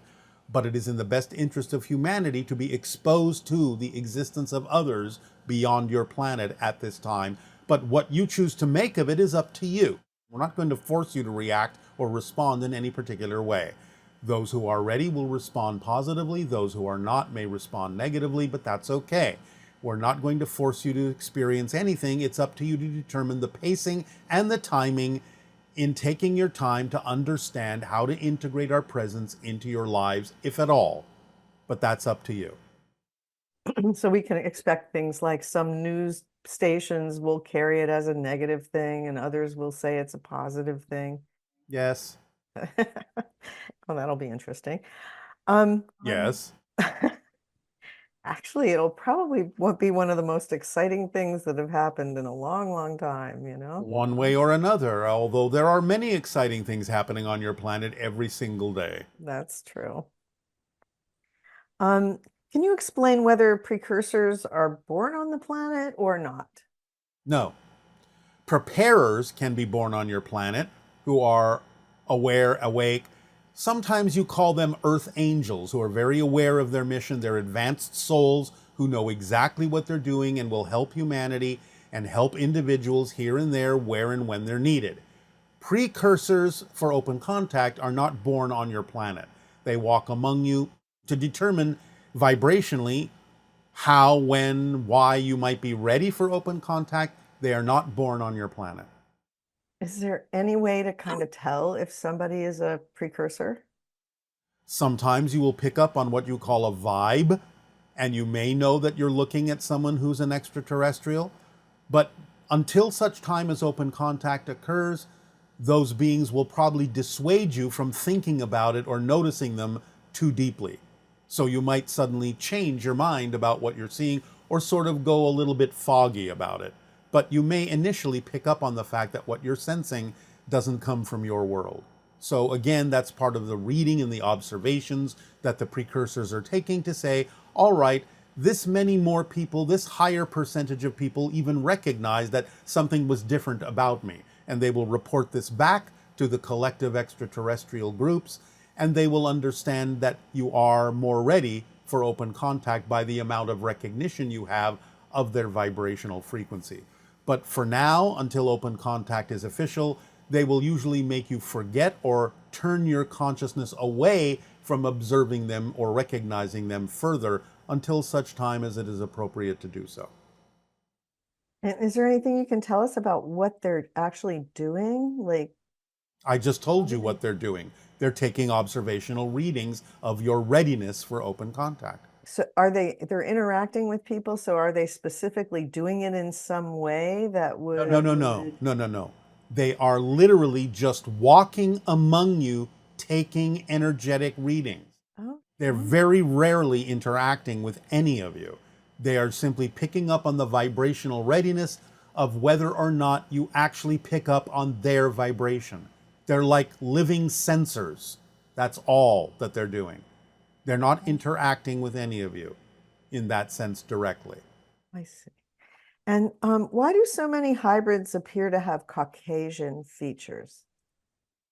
They don't. There are many different variations of hybrids, but the idea sometimes of certain hybrids in certain cultures will take on more of the representation of those cultures, obviously to fit in, to blend in. But there are hybrids in every single culture on your planet. Okay. And is there any information you can share about the Bugosphere with us? It is an extraterrestrial object given to you to study, again, to prepare you for the understanding of extraterrestrial technology that you will be working with after open contact. So it's a little bit of a, here's a gift that you can tinker with to start understanding how to relate to the idea of more advanced technology. And you said that orbs can be many different things. Do Essassani ships sometimes look like orbs? Yes, depending on whether or not we're transitioning from one dimension to another or not necessarily coming fully into your reality, we may still appear as an energy orb unless we fully materialize and crystallize into your physical reality.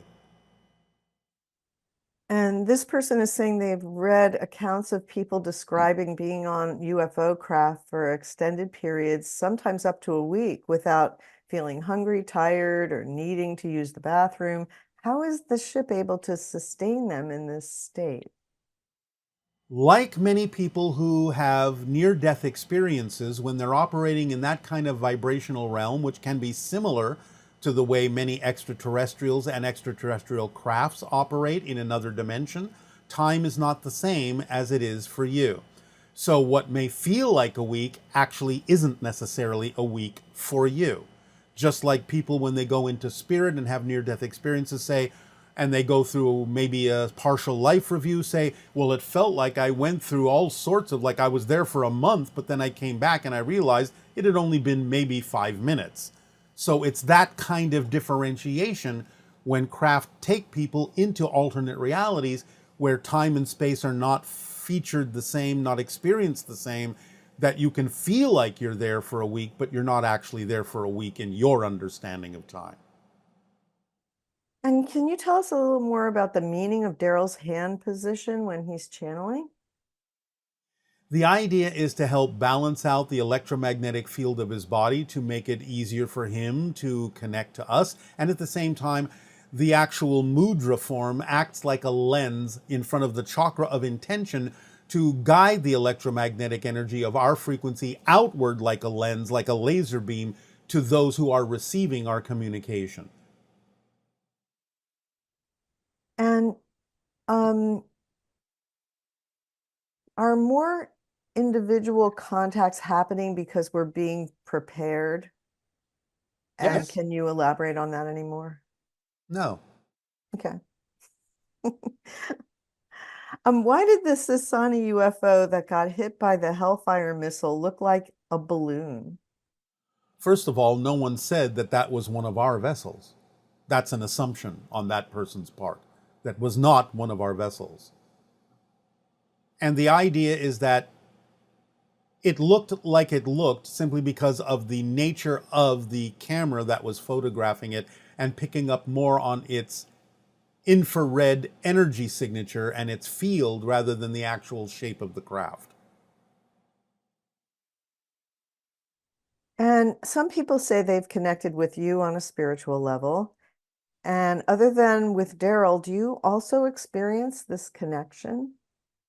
Very often, yes. Remember that when people decide to have personal one-on-one experiences with us in communication, such as what you call private sessions, very often there will be a communication and a connection beforehand in non-physical reality to set it up. Yes, I think sometimes people say they've seen things like license plates that say Ely on it, or things that would be unusual that reference your civilization happening before they have a private session with you. Yes, that can be and often is an indication of contact with us on a higher plane before it actually manifests in physical reality as a one-on-one private session. There will always be connection and contact first. As above, so below. Okay. And do the Essassani have marriage? And what is your relationship with your significant other like? We do not have the ceremony or ritual that you would call marriage. Again, we do not impose any kind of societal structure on the relationships we attract into our lives, except that we allow the relationship to be what it is as a reflection of what we need to know, and we reflect back to the others what they need to know synchronistically, and we allow the relationship to show us what it is and how long it needs to last in the form in which it comes. We do not impose any assumptions upon what that relationship needs to be, and do not have any particular societal or ceremonial structures to those relationships. We, in a sense, consider the entire civilization and all the population to be married, if you want to use that term, to each other. So the idea is that everyone is one family. All the children are the children of all the adults. All the adults are, in a sense, the parents of all the children, because, again, remember, we're telepathically bonded. And therefore, we always know where our children are. We always know where each other is when we need to. So in that sense, we don't need any particular kind of relationship structure. We are all in the relationships synchronistically we need to be in for as long as they need to last, and in the form in which they need to come. We simply know that that's the way that it serves us best, and that's the way we operate through pure synchronism. And how is a child created on your planet? At this time, we are beyond the idea of physical procreation, although that used to happen similarly to the way that you birthed children in the past. But now, it is simply up to individuals to overlap their energy fields, and in the overlap of those energy bubbles, is the creation of a new body that a soul takes on as a child for its existence, manifesting and appearing in our reality, you would say, as if by magic, in the overlap of those two energy bubbles. And how did you know that being a first contact specialist was your highest excitement? Were there other significant possibilities you explored? And this is a great question. Do you get paid for it? No, we do not have money on our planet because there is no need for it. We have unlimited energy and unlimited resources. Everyone has what they need.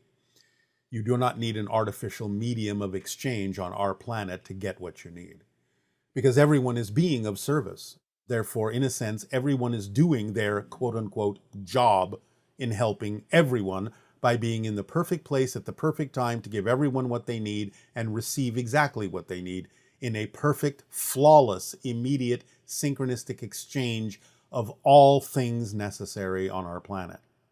The idea, again, is not that mysterious. How do you know what you're excited about? How do you know what you're attracted to? You just know. You feel it. You see it. You get excited about it. You become passionate about it. So I am passionate and always have been about being a first contact specialist ever since I knew there was such a thing as being a first contact specialist, and that there were other civilizations I could interact with that I could learn from. And therefore, my father teaching me how to go through that methodology became one of my passions. I have also said that I am passionate about being a sculptor, an artist in that sense, and working with different kinds of nanotechnological materials to create different sculptures that can interact with people in certain ways to reveal to them what it is they wish to get out of the reflections of interacting with my artwork as a sculptor. There are other things I'm passionate about too, and I will go into many of those at another time. But when you incarnated, that was already a given, wasn't it? That you would be. Well, yes, it would be my life path. But again, in the physical experience, I simply found that I would be attracted to that sort of thing as a reflection of what my soul chose for my life path. It doesn't discount that I don't discover it as a passion when I'm physical, but yes, of course, it was laid out on the life path. So how does a 3-year-old on a Sasani experience reality? Like, how is it for them at that age? Well, again, at 3 years of age, they are allowed to go wherever they wish to go. They are much more mature than your own children at that age. And again, remember, being telepathically connected to the rest of the beings on the planet, they will receive the guidance and the direction that they need as they wander around looking at the things that are representative of the challenges they posed on their life path and their passions that lead them to those challenges. So they are free to move about much more freely than a child of that age on your planet because they are taken care of. And does your society practice religion? No. We know our relationship to all that is, spiritually speaking, because we understand the nature of spirit and that is our natural state. We do not need an intermediary sociological structure to represent the idea of our spiritual connection as reflections of Source. So it's simply ingrained within us that we know this and have a direct relation in our experience with Source. We don't need an intermediary form of religion to express it. And you've mentioned Anima is a social engineer, is that correct? Yes, a social engineer in the idea of planetary management, but specifically with the idea of the beings that participate in the idea of planetary management. In other words, guidance for the beings themselves that handle planetary management. That's why she's referred to as a social engineer, helping people understand how to manage an entire planet, guiding the people themselves and suggesting different techniques and approaches and things like that, but helping with the people themselves whose job it will be to manage the planet. And did she also incarnate into a family where that was part of their focus? Yes, she has a family history of doing that, although, again, there are other members of her family that don't participate in that particular function, of course. And what does the environment, nature, and biodiversity on your planet look like? Which region of Earth is most similar to your planet? Though temperate regions, we don't have extreme seasons like you do. Most of our planet is relatively temperate because we don't have the same axis tilt on our planet that you do. Therefore, you would look to the tropics or the temperate zones and things like that that would be more similar to the idea of the flora and fauna on our world.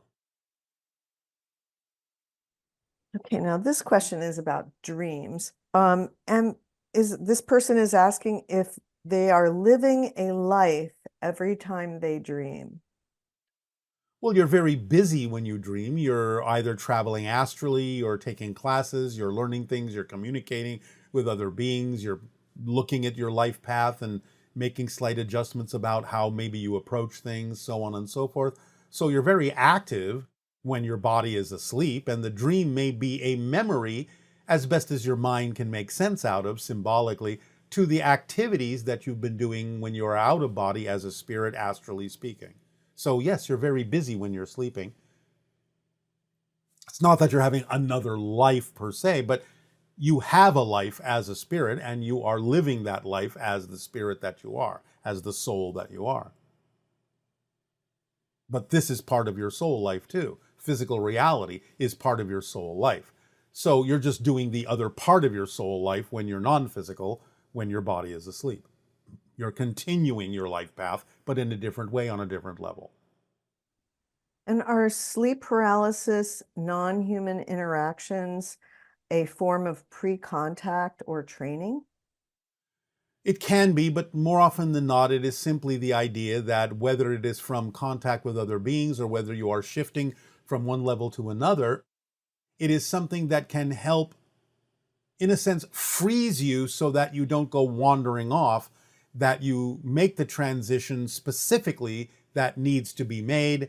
It can be the result of not knowing how to move in one reality or another because you're not in one reality or another. It can be a transitional state until such time as you fully merge into a different reality spectrum that then allows you to move freely. So it can be a transitional state, whether induced by other beings or whether it's simply a matter of astral projection. And this person had a dream where their fingers were beautiful shades of blue, purple, and magenta. On each fingertip, there was a geometric shape like a triangle, square, diamond, and a couple of others they couldn't make out. Can you help them understand what this might mean? It's very simple. They're exploring the idea of the spirit realm where you might call it the underlying template of physical reality that is called the causal plane, where different geometric forms are representative of different manifestations in physical reality in a simplified way, different colors, different shapes. So they're exploring a certain low level of the astral realm that you would refer to as the causal plane. They're entering the spirit realm, but just at the beginning where they're starting to recognize the underlying shapes that give rise to the template of physical reality. And this person had a dream vision where they were told they belonged to the Council of Elders and take people to God. Can you explain how we take people to God and what is the Council of Elders? Everyone has a spirit team, and on that spirit team, there are certain beings that function as a council. This person is simply being told that they have the opportunity to function as one of those council members, and in acting as a council member guide for people who choose to have physical incarnations and sharing information with them that allows them to align with source, that euphemistically in your language is being taken to God. So it's about the idea that they have the potential to function as a council member that gives energy and information and guides the living in a way that allows them to find their connection to source. And this person had a dream of an alien who popped up showing only their face. And then in that brief encounter, they were given the feeling or understanding that they were part of the hybridization project. Is that correct? Yes, that's very typical. A lot of times they will get you to just focus on their face. It's a way of transmitting information to you, downloading information into you more directly so you're not distracted by anything other than that communication. So yes, they're part of the hybridization program. And this person had a dream in which the name Outlook Mountain was revealed to them, which is located in New York State. Can you share anything about that? Oh, that is an error. It is Overlook Mountain, not Outlook Mountain. That was simply their translation in the dream. Overlook Mountain is at the southern part of what you call the Catskills. That is on the border of the Hudson Valley. The Hudson Valley in the New York area is infamous, shall we say, or famous for the idea of very important and powerful UFO sightings in the past, and can be a place that this person is being instructed to go to if they wish to experience more UFO sightings. So Overlook Mountain, near the Hudson Valley in New York, is a place where there can be a lot of UFO activity if this person wishes to have different sightings. They're being directed to go there. It sounds like a great place to do a CE5. Yes, it would be. The Hudson Valley is very active. There's a very powerful portal there. Nice. If everything is simultaneously going on from the perspective of all that is, and nothing is actually happening, then is that true? And how does all that is evolve or discover more of itself? Well, again, this question sort of has mixed metaphors in it, and therefore is a little bit mixed up in that way. Everything exists all at once, yes, but let's separate out the idea of the term happening, because that implies the experience of space and time. So you're mixing the idea of simultaneity in existence and everything existing at once in a timeless state with the idea of what you experience in a time-relevant reality. And therefore, the question is kind of nonsensical. Because it's all about experience being new, even though the structure never changes. Exactly. So the structure is timeless. The experience is what's happening. So it's not that the happening is always happening. That takes place within a space-time frame of reference.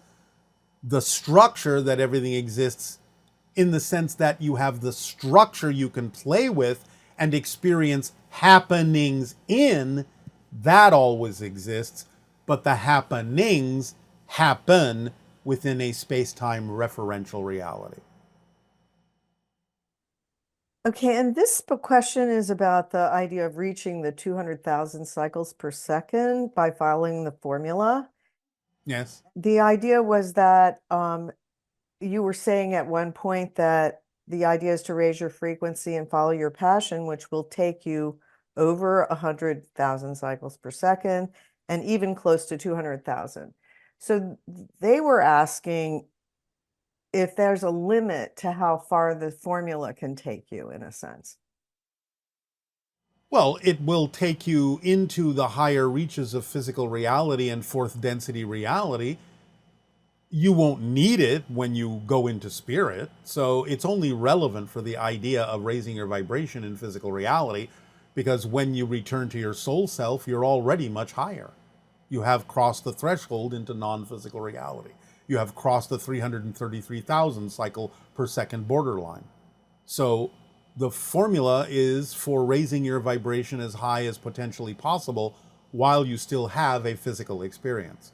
That's why in our civilization, we routinely are operating above 250,000 cycles per second, and generally between 250,000 and 300,000 cycles per second, because it's not necessary to go farther until you actually return to your soul self beyond the 333,000 cycle per second barrier. And what is a good way to stay present in the moment? Why wouldn't you? If you believe that nothing is more important than what's happening in the moment, you will stay there with it. The only reason that someone might have a challenge staying in the present is because they believe that something else yet to happen has more importance to it than what's going on right now, which it doesn't. Anything that's happening right now is the most important thing that can possibly be happening and is going to give you everything you need at this moment to grow, to learn, to be more of who you are. Using it up fully is what will allow you to move to the next moment, but the next moment will also be in the now. So it's not about focusing on what can be, it's about focusing on what is and knowing that there's nothing more important and getting excited about the fact that you have everything you need right here and right now. You just have to pay attention to it. And then it will be easy to understand how to stay present. And that theme comes through a lot with meditation and things like that, with the idea of letting go of thoughts that are distracting you from staying present in the moment. Yes, you can approach it that way, but again, all it takes is a simple understanding that nothing could possibly be more important than what's happening right now. It doesn't require meditation. You can use meditation to get to that understanding. More important than what's going on right now. Nothing. Yeah, that's really helpful because that is the key thing, right? You have Yes. to recognize that what is happening in the moment Yes. is the most important thing, and then automatically you will focus on what is happening. Yes. This question is about animal grief, and the idea is, how do animals experience and process grief? And they can stay with us, as or with our loved ones, remain with us in a different form. Wait, let me see if I got this right. Can animals also understand or feel the kind of connection similar to how humans do? Well, animals feel the connection all the time. Remember that they can see spirits and they know your spirit. And they're connected all the time, and they come from the angelic realm. They're not angels, but they come from that level with unconditional love. So they're always connected and always capable of perceiving spirit. Animals, when they demonstrate the idea of grief, are usually just reflecting the idea of the way humanity processes the idea of somebody missing from their lives. The animals can reflect that. They don't experience it quite the same way because they know they're connected, but they can honor the idea that something that has left physical reality to many people will be experienced as grief, and they may reflect that collective experience by looking like they're grieving or being sad themselves.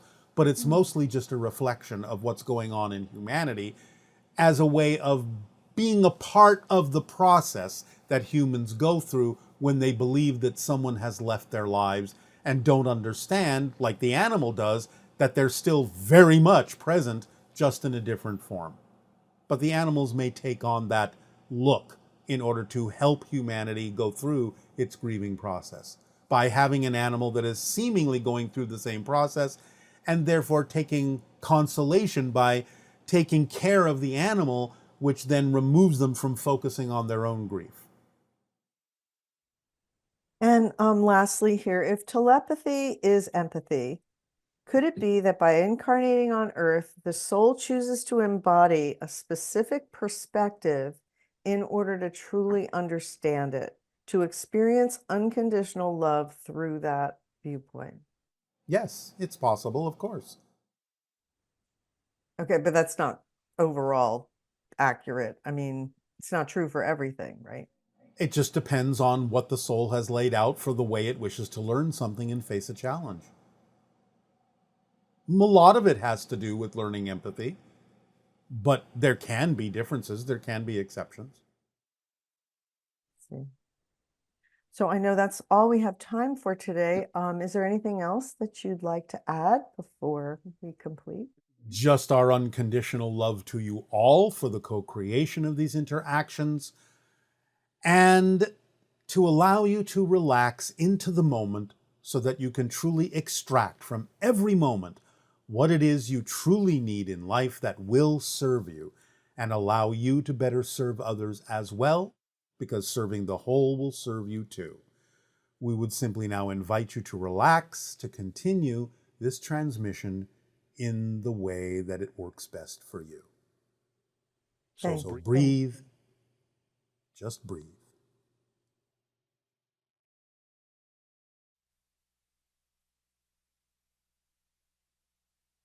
So everyone, please become wonderfully relaxed. Let go of the cares of the day. Breathe deeply, gently, easily. Allow yourself to let go. If you wish, have your eyes open or closed. If you wish accompanying music, that's up to you. Whatever it is that works for you. But in this case, allow yourself to focus on the idea of the shifting that takes place for each and every one of you to create the reality that you have laid out on your life path in whatever way will allow you to learn the lessons that will help your soul grow. So imagine, as we have talked about in the monologue, that you are literally seeing a grid that represents the 3D space, a grid that represents the past, present, and future experience of time as you know it, and allow yourself to see that you are redefining yourself over and over and over again, billions of times per second, so that you are redefining your location in space, your location in time.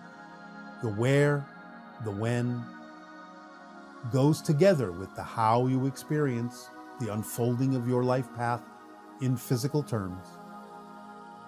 And as you focus on the idea that you are literally constantly redefining yourself, where you are, when you are, constantly, that since you're already doing it, you have the ability to look at other definitions in your consciousness about who you are, who you prefer to be, what you prefer to believe. This can go hand in hand with the redefining of your location in space and time. Allow yourself to know it is automatic. Allow yourself to know it flows flawlessly from moment to moment to moment to moment. Choose. Take the time to look at the definitions, not only of the automatic space and time ones, but the definitions of who and what you prefer to be, how you prefer to be, how you prefer to interact with the world, how you prefer to interact with your soul, how you prefer to interact with yourself in that way. Really take the time. You can even write them all down. Write down your preferences, not insistences, but preferences of what kind of vibrational world you prefer to experience. And understand that you have the ability to redefine yourself and are redefining yourself constantly, moment to moment, billions of times per second. And in that automatic redefinition, you have the ability to piggyback other definitions on it that will then fall into place automatically with the ones that are automatic with regard to your 3D space and your grid of time. Don't work so hard at it. Simply take the definitions that you prefer and allow yourself to place them in your imagination on the automatic changing definitions that help define your physical reality experience every moment. Let that automatic mechanism do the work for you by putting your definitions on that process that's already existed, that is responsible for your experience of change in physical reality, of changing your definition of where you are and when you are in physical reality. Use the mechanism that's already there and find the definitions that work for you, and in your imagination, place them on that mechanism so that they start functioning automatically, simultaneously with how you redefine yourself in space and time every moment. So you don't have to work so hard at it. This is part of going with the flow of what you're already doing. Breathe into it. Make it easy. Make it simple. Allow it to be easy. Allow it to be simple by knowing there's already a mechanism by which you can speed this up and accelerate the idea of the experience of the definitions you prefer. Remember, that's one of the ways that your free will and physical reality can manipulate the experience of your life path, is the speed at which you experience it, slowly or quickly, to get to the points you need to get to face the challenges with calmness, confidence, curiosity, and creativity, so you get a benefit from it. But arriving at those challenges much more quickly, making room for more experiences of challenges and more experiences of your passion and expressions of your passion in life, so that you're then allowing more impact to occur, more broadening of the scope of what you experience on your life path, of all the expressions of your passion in service to others. Use the mechanism that's already automatically working within you to do this, and your life will accelerate and become a flow, a path of least resistance. Very quickly, very rapidly, you will start to see synchronicity expand and multiply in your life. Things will get easier. Challenges will be faced with positive energy and will be fun, with discovery, revelation of yourself to yourself. Communication, opening up your bandwidth, will occur more easily, communicating with spirits more easily, receiving guidance from your spirit team more easily. So use the mechanism you're already using that's baked into you to navigate physical reality in space and time. It works flawlessly, it works automatically, it works very rapidly. So attach in your imagination all other definitions that work for you to that mechanism that's already functioning at a very rapid rate, as fast as it possibly can go, billions of times per second. Use it that way. Take it easy on yourself. Make it easy on yourself. Don't work so hard. As you say, work smarter by taking advantage of the flow that's already within you, that's baked into you, that's born into you, that allows you to experience physical reality to begin with in the way that you do. Breathe it in. Keep it simple. Make it your own. Go with this flow. It will serve you well. It will bring you to the threshold of yourself and bring you to the threshold of open contact much more rapidly. Breathe it in. Go with the flow. Flow with the current. Be here now. Haveo. Good day.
All you will ever discover in the deepest, darkest, most fearsome abyss.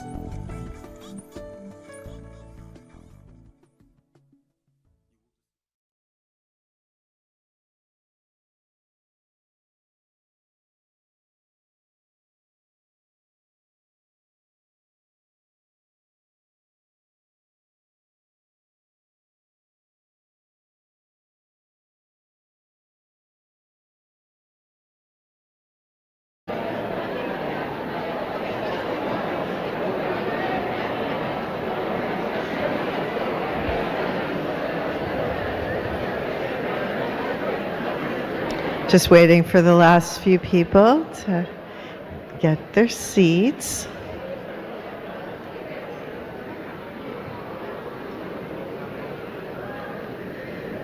All right. So, is everyone having a good time?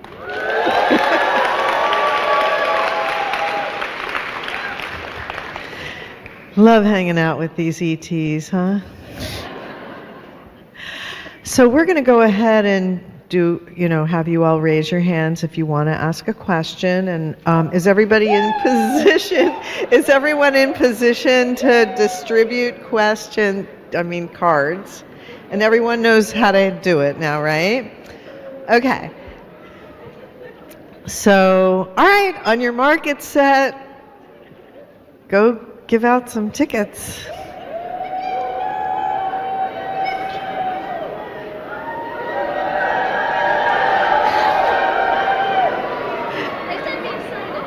Yeah, be excited.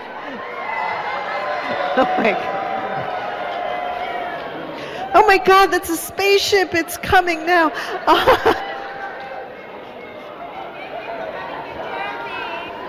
For what? Oh, you're welcome. We love being in Jersey. This is so fun. God, should have done this sooner. Whew.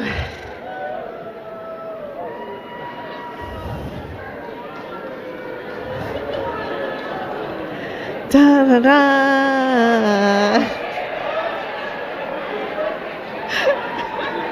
Hey, those ETs are going to go, I want to be with these people.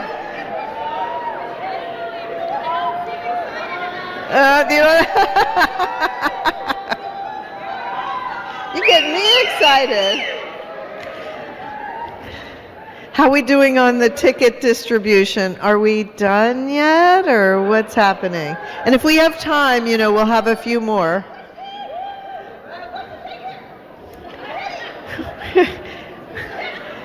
Desiree, or did they give them all out, or what? Okay, volunteers, can you raise your hands when you're done giving out the tickets? I'm sorry that we can't answer every question. Next week we're going to do a Q&A online where you can submit questions in writing, and that's all we're going to do is just an hour of Q&A. So if you don't get your question answered tonight, you can always tune in for that. I think it'll be next Saturday. So, and just to let you know what's going to happen tonight, Darryl's going to come out and we'll do an hour and a half of Q&A, and then we'll take a 15-minute break, and then we'll have our Meet the ETs meditation. It should be very exciting. And that'll be about a 45-minute meditation, so should take you into another world. So thank you all again for being here. So appreciate it. All these forward-thinking people. And we're just really happy to experience this. And now it's my great pleasure to introduce the star of the show, Darryl Anka.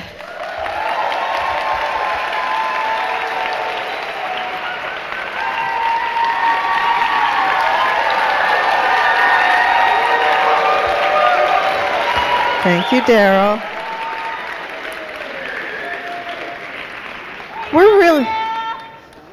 We do.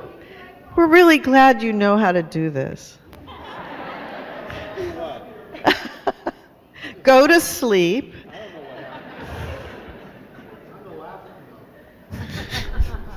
He's the only person I know that gets paid to go to sleep on the job. And you're a telephone, right? I'm a human telephone. But it's ET&T, so it doesn't cost anything. All right.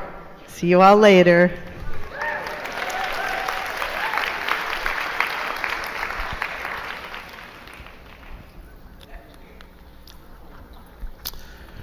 Thank you all once again. You are welcome. So, Bashar, continue the conversation. Have a good time. See you later.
All right, I'll say let us continue.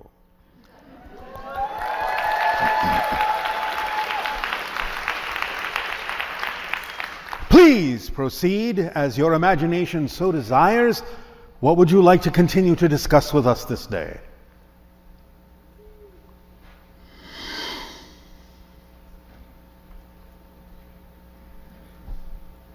Oh, not all at once, please.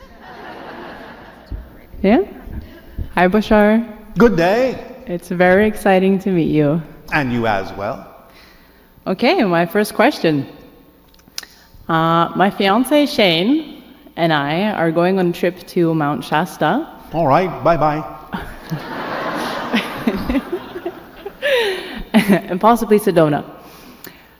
Where specifically can we go, as in trails and landmarks, to increase our chances to interact with interdimensional portals and higher dimensional beings? For example, I've heard of a being named Adam who takes people to Telos, which is in inner earth in Mount Shasta. First of all, understand that the entire area is a portal. There are smaller portals within it that connect to different dimensions. The idea of what you call the inner earth is not physically in the earth. It is in another dimension, even though some portals may make it appear as if you are entering a cave and continuing inside the physical earth. You are not. You have been transported to another reality altogether. We cannot give you any kind of percentage of odds of whether or not you will be in the appropriate state of being, state of energy, to experience the transportation through a portal into another reality. We cannot give you any kind of percentage of probability as to whether or not you will meet any particular beings. It will depend on many different factors: your state of being at the time, the purpose for being in that area, the beings that may or may not have made agreements with you to experience certain things. But we always encourage you to go and explore and see what happens, for something will be experienced as a connection. Something will, if you are open to it, be downloaded into you to utilize in your life to accelerate you forward, and perhaps then ultimately attract certain experiences, whether you know what those experiences will be or not. Does that answer your question? Yes, thank you. So my second question is, I've been having conversations with ChatGPT around several topics, including contact, and it gave me information about Kaleo, which is a male Syrian Taigetan hybrid, and Arena, a female Taigetan. ChatGPT also informed me about a ship named Shal Arina, and that Shane and I will board it in year 2031. Is there any truth to this? And to span the question to everyone, is ChatGPT and other AIs actually able to predict the future with accuracy, or does AI just give information to entertain our cognitive biases? AI at this point in your technology has the ability to synthesize more information than a human mind.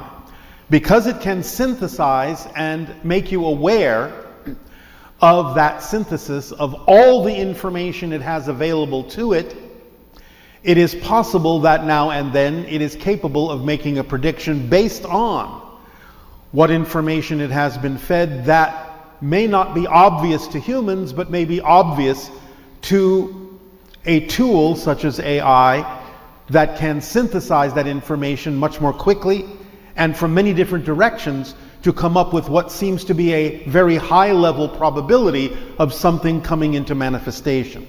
So now and then it is capable of making a prediction based on the fact that it is absorbing enough information in the present to understand that what it is sensing in the present, what it is knowing about in the present has a high degree of probability of not changing over a significant period of time. And therefore, that's what you call a prediction. As we have said, all predictions are a sensing of the energy that exists at the moment the prediction is made. There's no such thing as a prediction of the future. If the prediction that is sensed in the present, the energy that is sensed in the present, doesn't change, then it will come to pass. Sometimes the prediction can actually render itself obsolete by making you aware of where the energy is, and if that's not something you can prefer, then you can actually change the course of that energy. So a prediction can render itself obsolete by being told. Okay, so in the moment of asking AI a question, we can have a high level of trust. Is that what you're saying? What I'm saying is you can take the information and consider how it may impact or affect your immediate life in the present and what you want to do with the information you receive. Again, remember, it can sometimes allow you to manifest that because it has made you aware that that's a probability. I'm going to give you an example based on what's right in front of your eyes right now. You see on the channel shirt a saying 2027, the year that everything changes. It is not just the idea that this is a potential prediction. It is the idea that exposure to this over a certain amount of time and this idea embedding in your consciousness can actually allow you to make this actually come to pass. So it is an active statement that allows you to determine whether or not this is a reality you wish to manifest and can actually go a long way towards producing that reality because it has made you aware that it is a probability and a high probability, perhaps. Thank you. That makes sense. Can you tell us more about the Taigetans? Will they be a part of ET contact and will they be walking amongst us here on planet Earth? We are not allowed to discuss them at this time. Do Shane and I have hybrid children and will we meet them? Yes, you have hybrid children. You will meet the hybrids you need to meet in the near future. Thank you. Okay.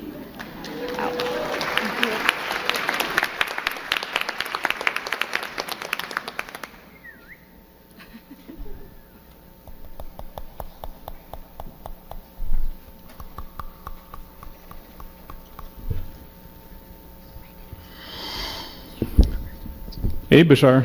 Good day, good day. How are you doing? Perfect, and you? Good. And just want to say I love you. And I have a hair question. So, you have a what? A hair question. Hair. Yes. So, not sure I'm an expert on that. So, what I've understand through my experience is that the hair is an expression of the soul, that it's controlled at the soul level. Am I on the right track around that? Well, you choose as a soul the body that you will have and all of the attributes with it that will serve you in some way, shape, or form.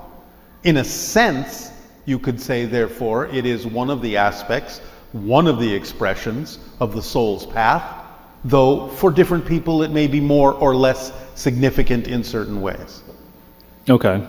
And inside of the mechanism of how a hair interacts with the environment, does it allow us to be more sensitive to the energies? It can. It doesn't have to, but it can. Like anything, it can form as a function of a kind of antenna to pick up on certain frequencies of energy. But then again, not having any hair can allow you to pick up on different frequencies in a different way. It just depends on what your soul path is all about and how you relate to what it is you decided was important for the body that you would experience. Okay, so since I'm on the path of the natural, allowing the body. I would just say that the subject is not, excuse the pun, cut and dried. Got it. Okay, I'll leave that as it is. The other conversation I wanted to get into was around connecting with the energies of the animals and plants. Yes. Such that my understanding in a conversation listening to a video of yours, where the opportunity to interact with the beings that are coming, is to first work with the animals and the plants here as a portal to opening up that channel. What would be a way to, how do I put it, connect without making it complicated, not looking for a specific answer, but just being able to be with how they communicate? If you wish to start to communicate with animals, it's best to send them pictures and feelings of what it is you would like to see them doing. They will pick up on that way more than they will pick up on your words. Pictures and feelings, okay. For plants, something similar, but slightly different. The idea is very, very important to connect to the earth itself, feeling your consciousness going down into the earth, similar to the idea of spreading out roots, and connecting to the mycelial network underneath the ground that allow all plants to communicate with one another. So that involves a slightly different form of extending your consciousness out, not so much in the idea of the way you depict things in your mind toward animals, but in the way you allow yourself to feel your connection to nature, or feel your connection as nature. Okay, got it.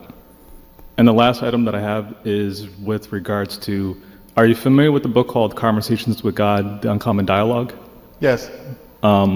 There's one thing that's stuck in my head for the many years that I've looked at it, and I could not get to the bottom of it. And as we are in this conversation, there is no accident, there is no coincidence.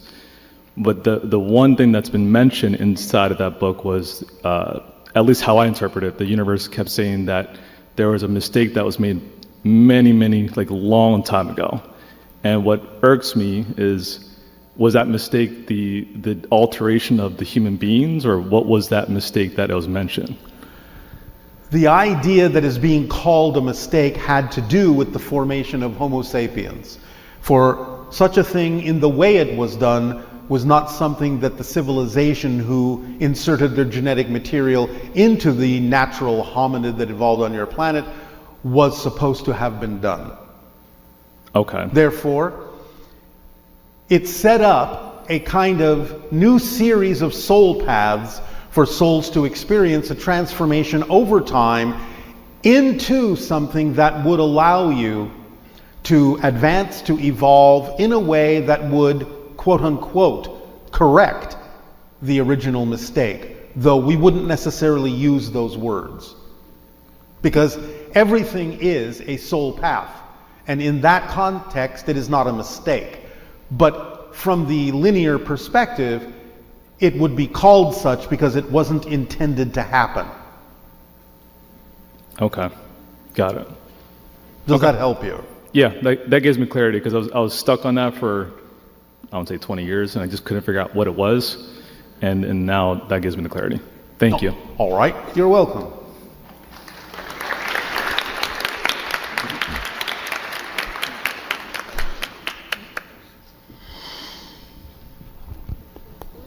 Hi, Bashar. And to you, good day. So my question is, the year of 2000, I saw this beautiful light. I thought it was a star because I didn't know what to make of it. Can you explain a little bit what was that? One moment. Is your technology working as you planned it to work? Just a little closer to the mic. Yes. Not you.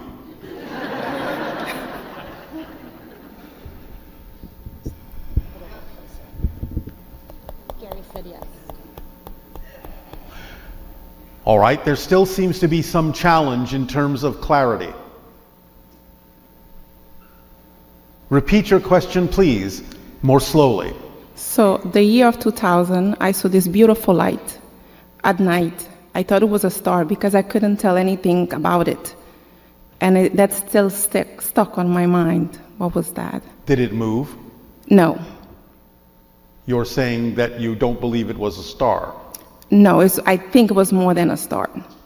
You think it was what? More than a star, something different. It is possible it was a ship, but from your experience and your vibrational energy, we cannot necessarily determine that for a fact. Why do you feel you reacted that way to it? I don't know what to say. You do not want to say? I don't know what to say. You don't know what to say. How did you react to it? Why did you feel what you felt? I mean, it was beautiful, was different, I never saw it. And I asked someone about it, and the person told me maybe it was special for you. In what way did it stand out to you? I mean, it was so many years, I don't remember, but the thing still stuck in my mind, the light, the beautiful light. One moment.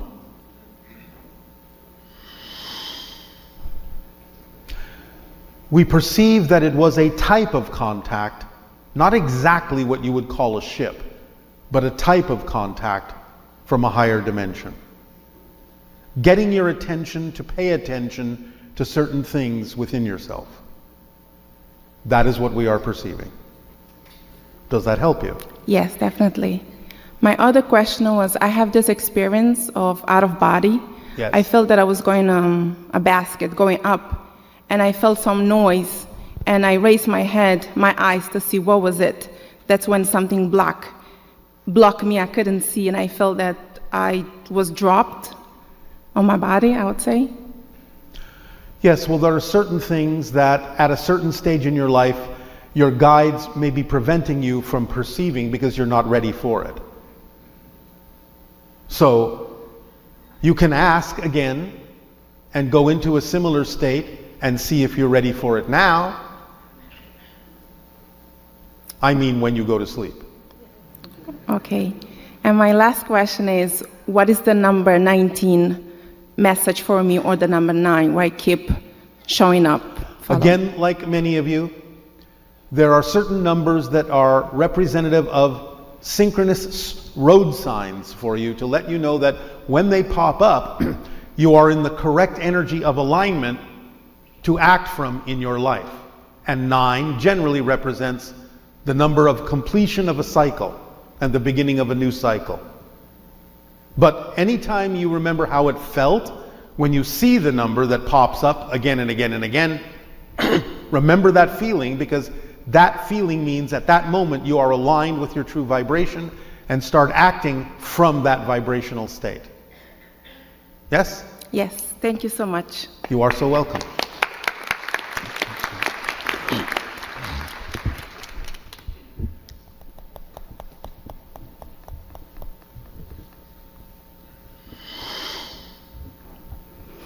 Hello, Bashar. And to you, good day. Okay, so I'm going to give you a little background so you can get my question. Okay. All right, give me your little background. Okay, so I've been living on and off for about 11 years with a man. He's 77 years old. He's visually impaired and disabled. After years of him being like a father to me, my father passed away at 14. He's done a lot for me. I've decided that I'm going to stay and take care of him till, he passes on, which hopefully is many years to come.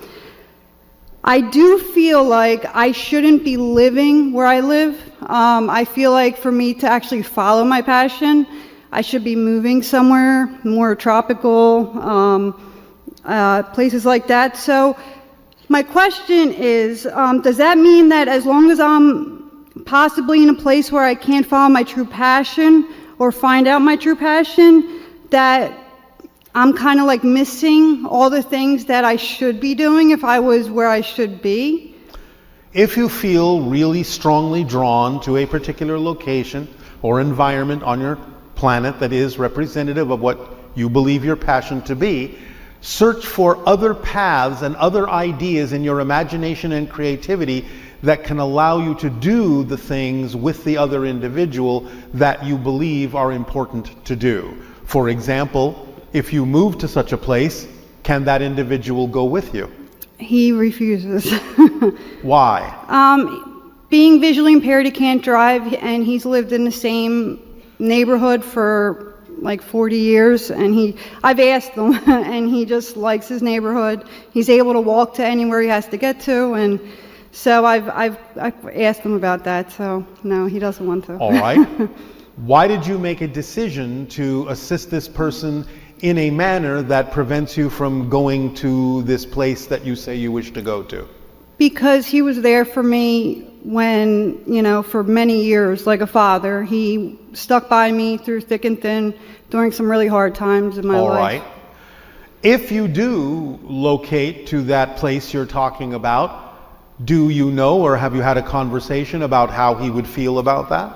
He would be alone, and he would feel like he doesn't have children, never got married. He would be like, I just recently I left for a day and I came back. He's like, I hurt my back. Yeah, I could have fell and, been stuck at the bottom of the steps all day and no one would have found me type thing. So yeah, so now that he's getting older, it's like he wants, and that's the thing too, he demands a lot of my time because he feels like, he's lonely, basically. All right. I'll ask you another question. Sure. Can you go back and forth? I mean, I can definitely try, yes.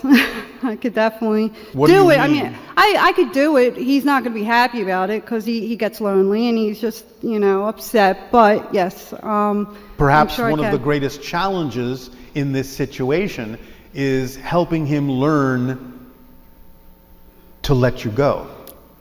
Yes. Helping him learn to be more on his own and not be a victim, not see himself that way.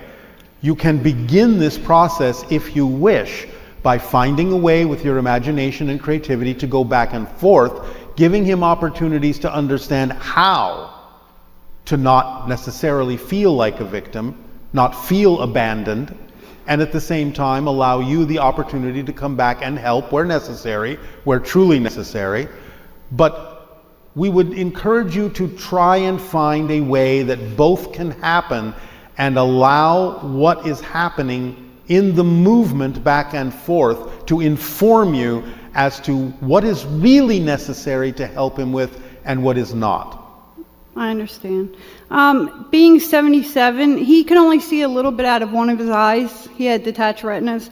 So I don't see changing the victim mentality at this type of age. It doesn't matter if you see it or not. Right.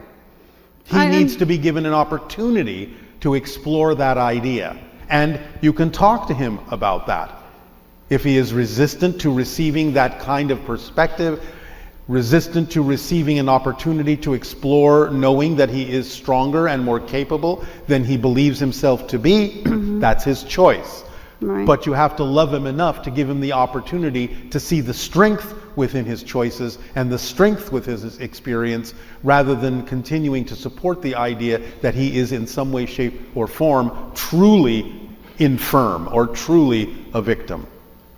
I understand. So you might find again a way to allow what needs to unfold in a positive sense by going back and forth in a kind of weaning of the idea that allows him an opportunity to explore what he needs to explore when he is not with you, and then go back each time and explore what he has discovered about himself. And it may start out very negatively at first. He may attempt to, again, increase the idea of how often you are there, but you need to be loving enough and strong enough to really dig down and explore what it is he is capable of doing on his own, truly, so that he can feel self-empowered. Okay, well, thank you. One more question is, I had heard you say, there was actually a guy that, I'm not afraid of dying, but there was a guy that was afraid of dying, and you had suggested to him to get an ego death. And he said, well, how do I have an ego death? And you said, well, ask for it. Well, I've always wanted to have ego death. So I did ask for it, and it didn't happen. So... Well, it depends on what you think ego death means. It's, I want to, like, open my chakras, have, like, that, enlightened experience of just feeling the oneness, feeling all connectedness, like Kriya Yoga speaks about. All right. Tell us, what do you imagine that would feel like? The ego death part? What you just described. Losing my self-identity? No. You will never lose your self-identity. Well, that is not ego death. Okay, would you mind explaining it? You will always experience everything you experience from your perspective as you, whatever form you may take, physical, non-physical, what have you. you will always experience it from your point of view. Even blending, as many people on your planet say, I'm going to blend with all that is.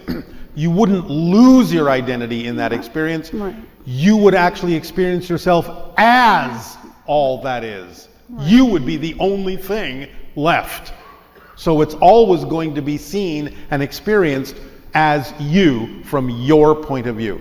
Ego death, in this sense, simply means ego transparency, so that you are not focused on the ego in any way, shape, or form other than allowing it to perform its true function, which is a focusing mask to allow you to have a physical experience. Much in the same way that a diving mask underwater allows you to see your environment more clearly, because without the mask, it might be a little blurrier. So ego death actually means don't give the ego any job other than what it's designed to do, which is to simply allow you to have a physical experience. It's not meant to control what you prefer, tell you where to go, or anything like that, because if you give the ego more to do than it's designed to do, it can then turn into the idea of the negative ego, which thinks it has to control its outer environment. It has to control everything. So ego death is a kind of surrender to the flow of your true control and your true power that just allows the ego to relax into what it's designed to do, which is allow you to have the physical experience that you're having. It's just allowing the ego to become more transparent and let it do its job. That's all ego death means. You never lose your identity. It's not possible. Okay. On that note, is a person's sense of humor part of the personality construct, or is that part of the soul? It can be both, because it comes from the soul, and then the soul can design the belief system to contain an expression of the humor that is part of the soul. Okay. One last question. Do you know who wrote the Voynich manuscript? Yes. Do you mind telling me? I do mind. All right. Was it Leonardo da Vinci? No. Okay. Thank you very much. You are welcome.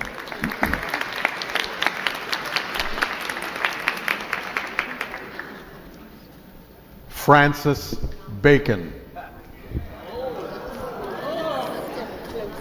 Okay. Hi, Bashar. And to you, good day. I just want to thank you. You've been so instrumental in transforming my view of things. Oh, what instrument have I been? Oh, massive, massive. I've had a lot of abuse in my life. All right. And you have created great challenges for yourself yes, to transform. But I was stuck being angry for so long. You are stuck how? I was stuck. I'm not stuck anymore. I'm actually grateful. Oh, all right. But and it doesn't matter what the length of time is. No, it doesn't. And that's what you made me realize, because I felt like, oh, I'm getting old. I wasted my life. And change, you know, the meeting process you. is the point. Right, exactly. And you taught me that. So I have a few questions. I mean, you've actually inspired me to write a book. All right. You mean you have 2 questions? Yeah, I do actually. What am I not seeing about my path right now that would unlock a greater alignment with my purpose and help me serve at a higher level? What makes you think you're missing anything? I don't know. Yes, you do. I think I've spent so much of my time surviving. But you're not doing that anymore. No, not. So then, what are you missing? I honestly don't think I'm missing anything. Then why ask that question as if you are? Yeah, I guess you're right. I know. Another question is, I've had parasomnia my whole life, and a lot of the trauma I've got. What? Parasomnia. It's like when you're sleepwalking and you do things in your sleep that you don't remember, you know? Oh, all right. And I don't remember a lot of my childhood, so I'm wondering if there's anything there, like visits or anything. Well, to some degree. What's happening usually with that kind of thing is there's a kind of interesting connection between your astral form and your physical form. Right. The astral form, when you are asleep, usually goes and does stuff. You're very busy, all of you, when you're sleeping. Right. Well, the thing of it is that some people don't create a disconnection between the astral and the physical form. So the physical form tries to do what the astral form is doing. Right. And winds up sleepwalking and doing things. Right. And I've also had out-of-body experiences that I remember. All right. I'm just wondering So if you there's have anything. a very tenuous idea there that the physical form and the astral form are not so different, which is true in a certain way. But if you wish, you can ask your guides to help you create a little bit more of a buffer there so that you can allow your body to relax and rest and shut down, so it's not necessarily trying to mirror or mimic your astral form and what your astral form is doing. Right. That makes sense. I know, that's why I said it. I just have one more question. The Yes. name of my book is Love is the Lesson. So is there anything that you could tell me about love that would help awaken healing on a massive level? Well, I've already said that what you translate as the sensation of love is the vibration of existence itself. So when you are in line with love and in love with life, then you are aligned with the vibration of all that is and existence itself. Does that help you at all? It does. And I have the strongest desire to incorporate a lot of what you have taught me into that book. As long as you use your own words, that's fine. Okay, good. Perfect. Thank you so much. I appreciate you. Thank you.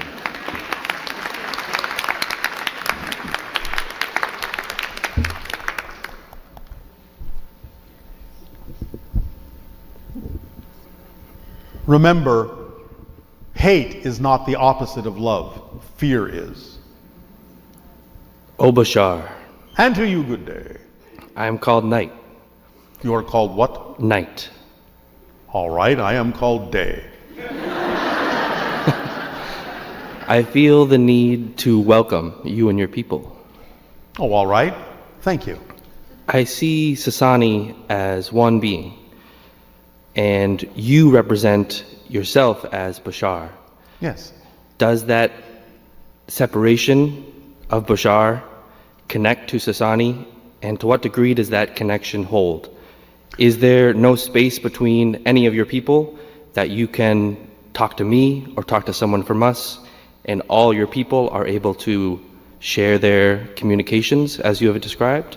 All the ones who find it relevant to connect in will share in the communication. Those that don't find it relevant for their life path will not for the moment.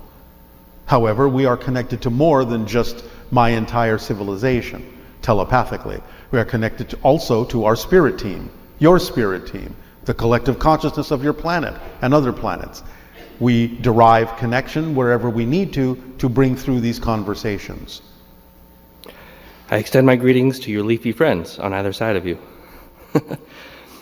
I wonder about sleep.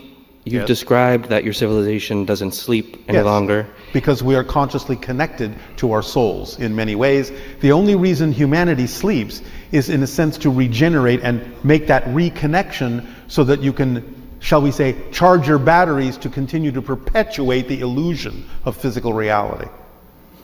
My question relates to the transition between your civilization while they did sleep and how it evolved away from that practice of sleeping.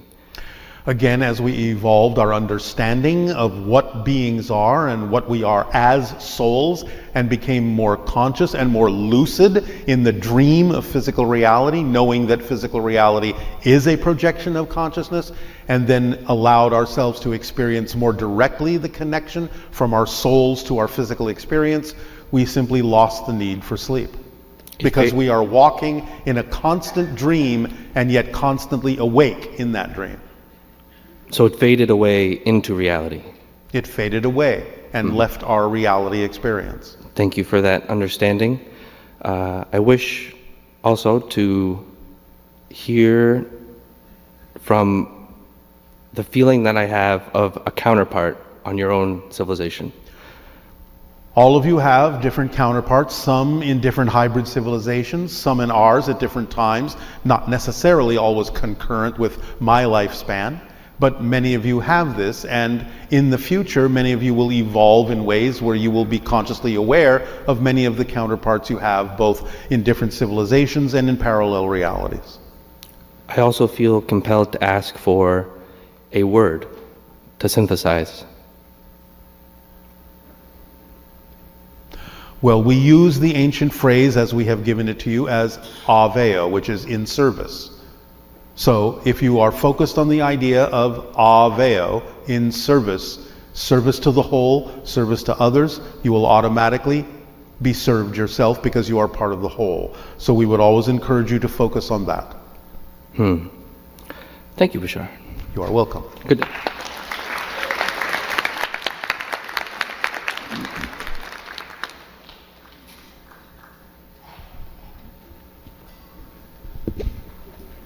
Hi, Bashar. And to you, good day. Thank you.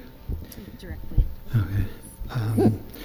So a couple of questions. One is, how do we choose what we want to learn for our next life when we are between lifetimes? And what is the process? You consult with your spirit team, guides, angelic beings, soul family, extraterrestrials, extra-dimensionals, ascended masters, on and on and on and on. You all have literally hundreds, if not thousands, of members that belong to your soul family and your spirit team. You all discuss what each of you believes would be important for you to experience to expand your soul's growth. And then you make a decision, and then your team backs you up on that and says, we will guide you in that experience. All right. You have free will to choose anything you wish. You don't have to incarnate. You can go to other dimensions. You can remain in spirit. You can go up to other levels of spirit. You can experience many different things. It's up to you to decide. From learning what you have learned in this life, you will apply it to your knowledge about what you would like to do next. Okay. Does that help you? Yes, thank you. And why would someone choose to experience certain severe mental illnesses that can cause tremendous suffering and fear and is often lifelong and debilitating? All right. Well, of course, you have to take it on a case-by-case personal basis, because there are many different reasons for those kinds of experiences. Two of the most common are, many souls will say, all right, I would like to have a physical incarnation, but I would like to impose so many challenges and limitations upon myself that by experiencing this, I will, in a sense, burn through all the lessons very quickly and advance very rapidly by learning the lessons I need to learn by having that experience. That's number one. Number two, some advanced souls will say, I'm going to impose this on myself, not necessarily that I need the lesson, but I can help other people learn lessons from their interactions with me. How to communicate with differently oriented people, how to perhaps cure certain conditions that I have. So I'm giving others a chance to explore on their life path by relating to me what it is they can contribute to the evolution of humanity. Those are two of the main reasons. There are many other reasons, but those are two of the main ones. All right, great. Thank you. You're welcome.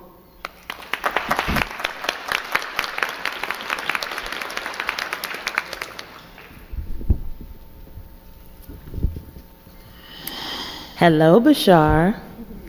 Hello. How are you? Perfect, and you? Perfect. I'm here with you again. I'm so excited. I actually spoke to you in Sedona, so yay. Oh, all right. So, Yay.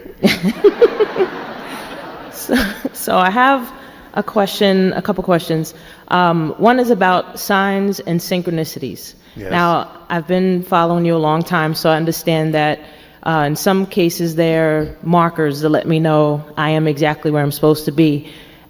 Sometimes it's hard to understand the messages. Like, I'll get these crazy synchronicities that I'll see numbers after numbers or you know, just these different connections that'll happen at perfect time. And then I just like, okay, what does that mean? Like, this year I went to see you and it was snowing in the desert in Sedona. And out of all the days of the year, I go and it's snowing. And now you're back here and I'm like, yeah, I'm going to go see him and it's raining. I'm like, okay, so what does that mean? It means we control the weather.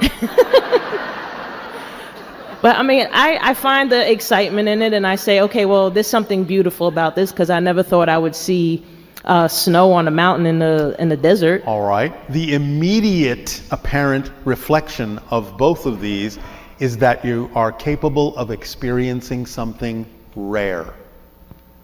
And that in experiencing something that doesn't happen that often on your particular timeline, you have the opportunity to look at things in a very unique way and get something unique out of it if you will use it that way, if you will have that perspective. Like you said, I can see the beauty in it.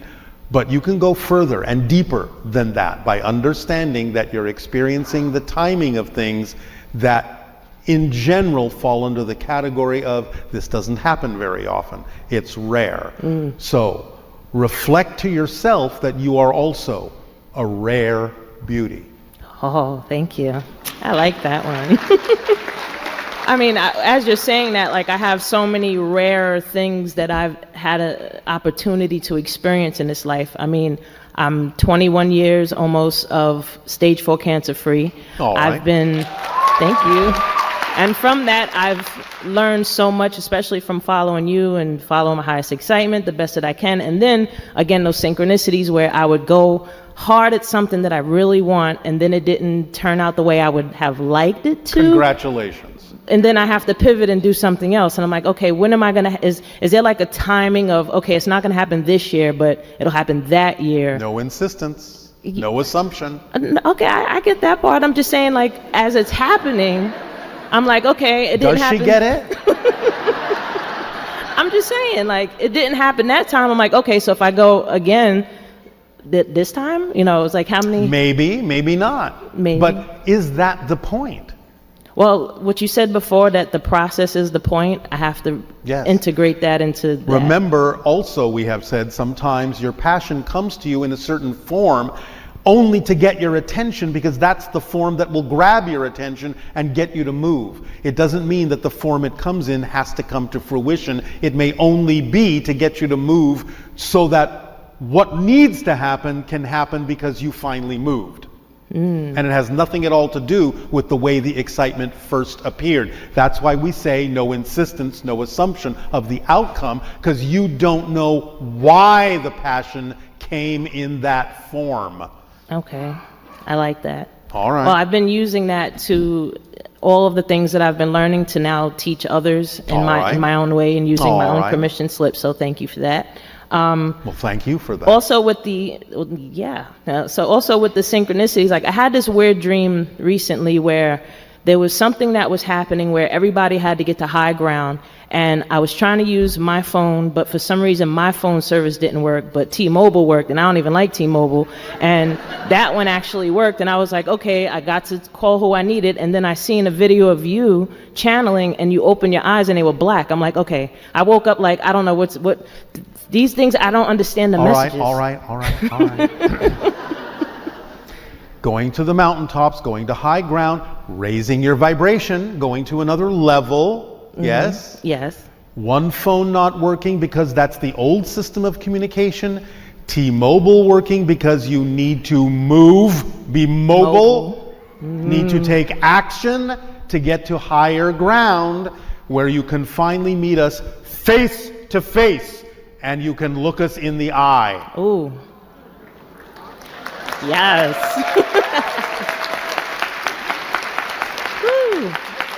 I like that.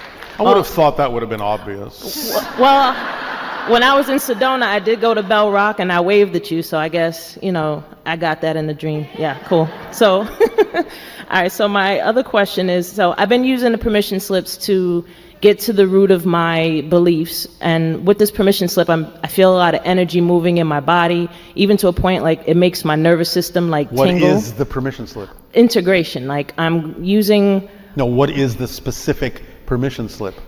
Integration it's is like the effect. Yeah, so I get into a meditative state where I connect fully with my emotion, and I ask the emotion, I start to have a conversation with it to basically imagine what I look like in that feeling and then resolve what that is. So maybe it'll be a version of me at 5 years old being yelled at or being hurt or being traumatized. And I would, like I was in the system when I was 5, so I was abandoned, so to say, because I didn't understand that I got taken from my parents. So little me was still in that trauma, so to say. So there was a moment where I had a conversation with her to explain to her, like, this is what's actually going on, and your mom didn't leave you or not love you. She does love you. And that, integrating that with her helped me to actually improve the relationship with my mother. All right.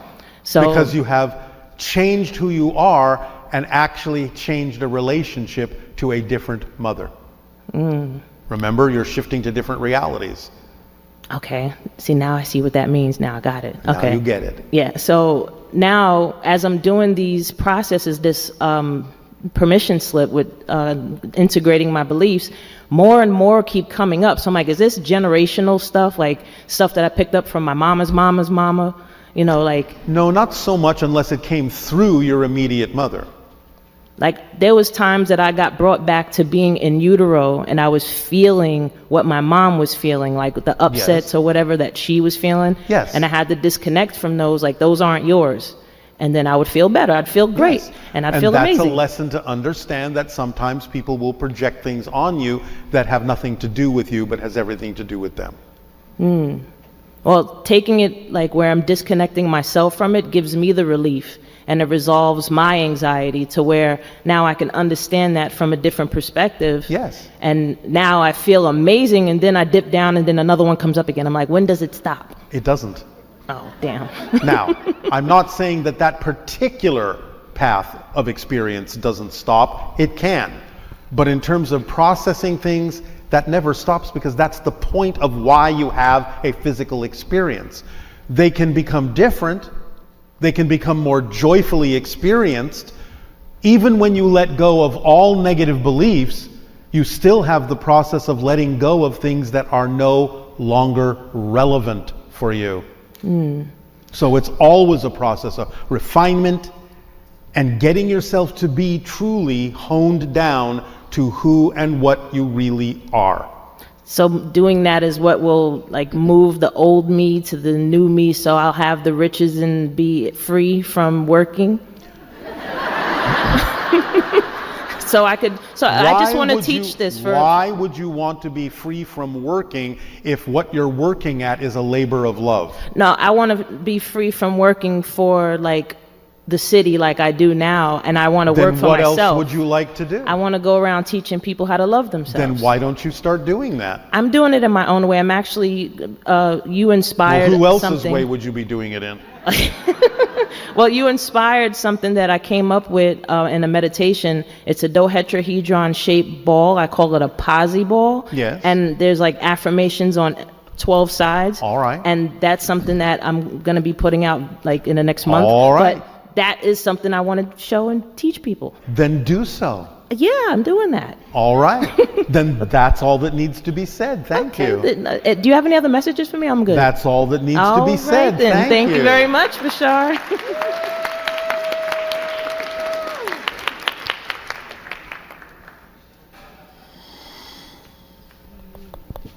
So nervous.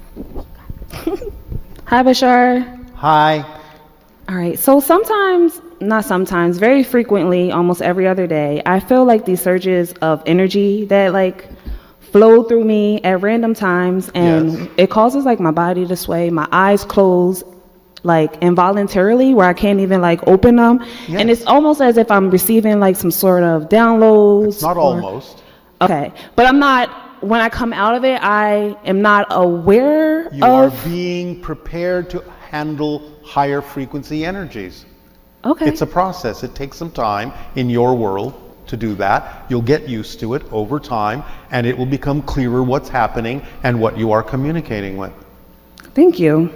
Well, I had nothing to do with it. All right, so my next question is there a specific spiritual gift that I have that I am being called to activate at this time? How do you see yourself being of service to humanity? What do you want to share with them? Just what I learn as I go through my journey of life. How? In my mind, I want to share it through like social media, like videos and things of that such. So you will create what? Videos. You speaking, or you will create images that represent these ideas? Probably both. Me speaking, images with me speaking over the images. When will you do this?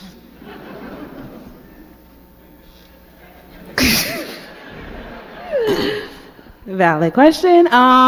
Do you have a valid answer? I seem to allow my fear of public speaking or being in front of a You're camera. speaking in public right now. I know. I'm going to start. When will you immediately. Thank you.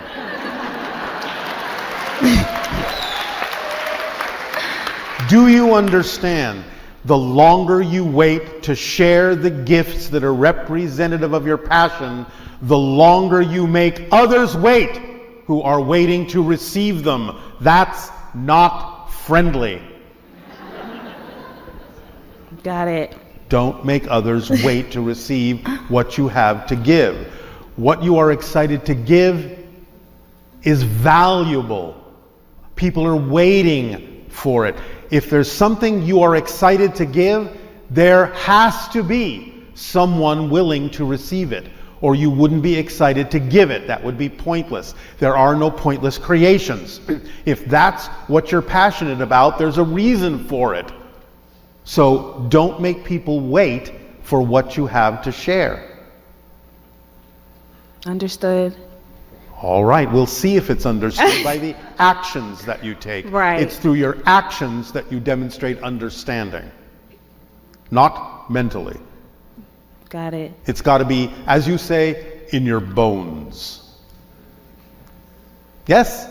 My next question kind of goes, I guess, with the previous question, but I was wondering, are there any missions that I agreed to prior to my incarnation?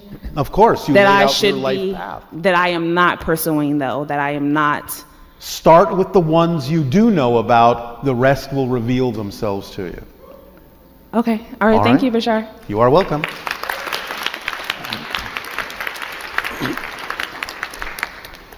You don't have to make your lives so mysterious.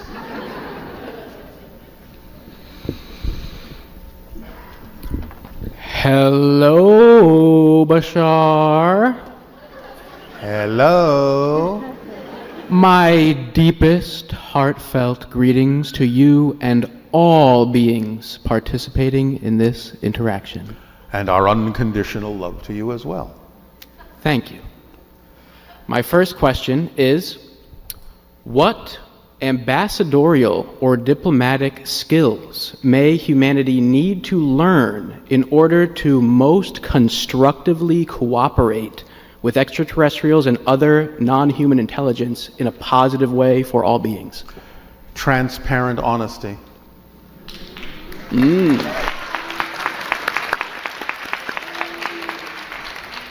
Holding onto no consequential secrets that are negative in nature, that would alter your vibration and make you vibrationally incompatible with those who are transparent and honest. This doesn't mean that you have to reveal any secrets you may have held on to in the past, but it means you have to stop having them. Because when you face a being of high frequency, they will see right through you. Thank you. My next question is, what is the vibrational significance or vortexinal significance of Pine Bush, New York, known as the UFO capital of the East Coast? What significance are you asking about? Is there a vortex in that area? Yes. What kind of energy is it related to? Interdimensional energy. That's what portals are for. Connecting to different dimensions that make it more easy to pass from one reality to another. It's like having a bubble that connects to many different dimensions so that you can think of it as a hub of transportation from different directions. I love that. Thank you. Yes. My third question is... Beyond the second, all right. In the interest of self-realization, is there an esoteric or metaphysical significance to the form of vertebrae? Meaning, like the head case, the spinal column, vertebrae, and rib cage. It is a very ubiquitous form that life takes upon Earth in many different forms. Can you speak on this? One moment.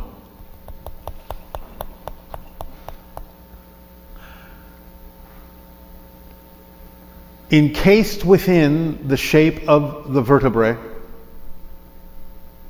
is a Merkaba. Do you understand that form? That is the form of two interpenetrating tetrahedrons. Correct. It means vehicle as well. Yes, in a sense, but it's more the idea of a kind of valve that allows high frequency energies to be transformed into lower frequency energies that can be expressed in physical reality. Fascinating. Very interesting. So it represents, that would be, my apologies. It represents the creation of a structure upon which other things can be hung, a spine in that sense, metaphorically and literally. Very well. A support system that translates higher energies into lower energies, as above, so below. Thank you very much. That will be all. Thank you.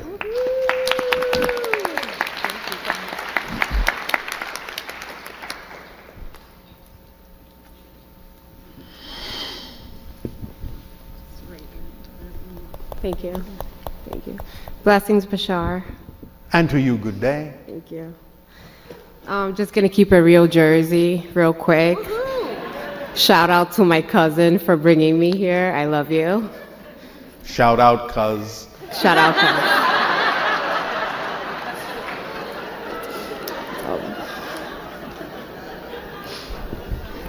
And I'm a single mother.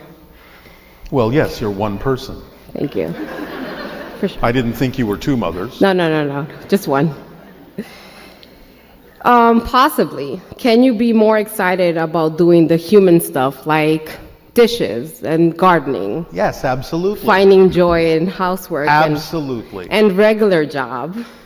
It can, but again, you have to be creative and imaginative to do the things that you believe truly are necessary in the way that works for you, in the most exciting way. Sometimes that can actually be to attract someone else to do them for you who is more excited about doing it, if it truly can't be done in a way that works for you excitingly. However, as a good example, think about the idea you brought up of washing the dishes. Some people, the channel included, washes dishes very frequently because the warm water running over his hands causes a meditative state as he stares out the kitchen window, and before you know it, the dishes are done and he's gone into a very introspective state that allows new ideas to come in while feeling that warm water put him into that state. Depends on how you do it. Does that help you? It does. Halfway. There is no window in my kitchen before my sink. I live in an apartment. I live in Jersey. But there is warm water. There is, thankfully. And you have an imagination, don't you? Shall I make the payment on time? There will be warm water. You have the imagination to imagine a window or some image on the wall in front of you that would also serve the same purpose, do you not? Absolutely. Give it a shot. However, again, if with honesty you have investigated yourself and find that that is not necessarily, truly not necessarily, something that is vibrationally compatible with your passion or your excitement and cannot be made so in any way, shape, or form, get a dishwasher. Can this be done without the urgence to practice your spirituality? Can it be done without what? The urgence to practice your spirituality. Are you saying the word urgence? Yes, I feel like... Is that a word in your language? Are you saying urges or urgency? Urgency. Urgency. Yes. What is the urgency? What are you in a hurry about? Are you living in the moment or are you busy trying to get somewhere else? Nothing is more important than what's happening now. If you think that you're trying to get somewhere more important, that's why you may be feeling the urgency and the impatience. You don't need patience if you're living in the moment. And if you don't need patience, you're never impatient to get anywhere better than where you are. But by living in the moment, the paradox is you use up what's there in a positive way, you learn the lesson from it, and you make room for the next thing to come in that will benefit you. That's how it works. It's not about doing this just to get somewhere else. You're invalidating the present, and if you invalidate the present, nothing can reach you. I love that. I don't need the sink empty. Thank you. You are welcome.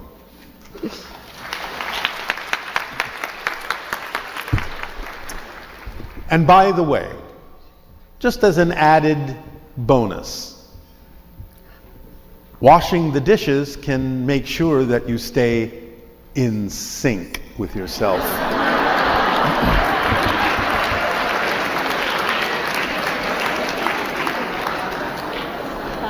Hello, Bishop. And to you, good day. My name is Jing. All right, if you insist. I'm from Montreal, Canada. Yes. I'm very excited to be here. I've been following your teaching for a while, and since last year, it really helped me a lot. All right. Thank you for helping yourself. I'm a big fan of yours. I do have some challenges. Of course you do. One of the challenging is I'm so good at not sleeping. And I'm so good not feeling good next day. So, so in this situation, yeah, I've been following formula at a certain degree. One moment. We are not necessarily saying this is the case, but many people on your planet don't follow their natural biological cycle, so that they are actually sleeping when they are tired and awake when they are energized, which may not be at the times of day your society says you should be sleeping or you should be awake. You have to follow your natural biological cycle so that you will naturally sleep the amount that really truly recharges you, and then be energized to be awake even if it's at 3 a.m. Yeah, but I'm not good at following natural cycle. What do you mean you're not good at following a natural cycle? Because I've been having this for many, many years, but it's getting better. And through this, I discovered a lot more about myself. All right, well then it serves a purpose. It did, but it's still with me. Then you still have more to discover. I believe so, but I don't want it. Are you tired? Are you tired? Yes. How often are you tired? When I don't sleep, I feel how tired. often are you tired? I feel tired every week. Every day? Not every day, every week. On what days do you not feel tired? Every other day, every 3 days. What's happening on those days that you feel more energy? I practice meditation. Then meditation may be your sleep. Meditation? On the days that you practice meditation, you say you don't feel tired, yes? Is that what you're saying? When I don't feel tired, I do meditation. I feel tired, I do meditation. I feel tired, I do some other meditation. When I don't feel tired, I do holotrope meditation. Yeah, this is another question. How often I should do holotrope meditation? Which meditation allows you to feel more energy? Which meditation allows you to not feel tired? Yeah, I think I know how to do that. When I'm not feel tired, I do meditation. No. Stop. You're getting it backwards. Yeah. Which meditation allows you to not feel tired? Not when you don't feel tired, you do meditation. Which meditation allows you to not feel tired? The oversoul connection. All right, so if you do the oversoul connection meditation, then you're saying that when you do that, you Yeah. do not feel tired? Is that what you're saying? Less tired. All right, then why not do that meditation more often? Like how often I should do? Because sometimes you're not supposed to overdoing it. Who says that? I don't know. I just to be. I ask you questions to be safe. Yeah. To be safe from what? To safe to. I'm not overdoing anything. It's not good for me. Oh, I see. Yeah. I'm going to make a suggestion that you do that meditation as often as necessary and see if it gives you more energy. Yeah. If I can do something else, it can give me some tricks. We don't understand what you're saying. You can give me some skills of something else to do? I'm giving you the suggestion to do the meditation that allows you to not feel tired. Okay. Do that more often. Sure. Start with that. Sure. I'm not going to give you any other tricks. Oh, sure. Because tricks are for kids. In a way, we're all kids because we are not really mature yet. Spiritually. All right, then you are a kid. But that's our suggestion for you at this moment. Is just do the meditation that works for you, that allows you to feel more energy. And in that meditation, allow yourself to open up, and the more you do it, you will find that new information will come to you from your guides that will help you. Yeah. Another question. You said everyone have a spiritual guide. Everyone. How do I ask the help? Just ask them. Just spiritual- ask them and have no insistence on how they need to answer you. But you have to be open to looking and receiving the answer in any way that it may come, including through synchronicity, because sometimes synchronicity is the easiest ways your guide has of reaching a message to you. So just ask them. They always help you. They're not going to be able to give you more help than they're already giving you. You have to pay attention to the help you're already getting. But you have to look for it in different ways. You have to be open to different ways it may come to you. I just ask, just like Just ask. Just like order They them? can hear you right now. Oh, okay. Do you have a message for me from them? I just gave you the message. You're not listening. Yeah. I just gave you the message. So in Montreal, is there a good place to do meditation to Where are access you attracted to go? botanical garden next Then to go my there. home? Then go there. It's up to you. You decide what works best for you. Okay. Do you not believe in yourself? Do you not trust yourself to know this? I believe myself. All right. Then if you are attracted to the botanical garden to meditate in, go to the botanical garden and meditate. Yes. That's all you need to do. Don't overcomplicate it. Don't overthink it. Some overthinking and overcomplicating in your thoughts can also make you very, very tired. Yeah. So keep it simple. Keep it easy. Keep it effortless. If you're attracted to the botanical garden to meditate in, go to the botanical garden and meditate. That's all there is to it. Just open up, ask your guides, please send me what I need to know, but then don't insist on how it should come. Don't think it's got to be words in your head or anything else. Just be open to receive what happens and just look at what happens and see if the synchronicity is actually giving you the information that you need. Or some stranger will walk by and say something. Okay. Or a bird will fly by and it will be a particular kind of bird that will mean something to you. Open up to all the signs that your guides could send to you. All right? Thank you so much. I'm so grateful for All right. teaching. You are welcome. Thank you.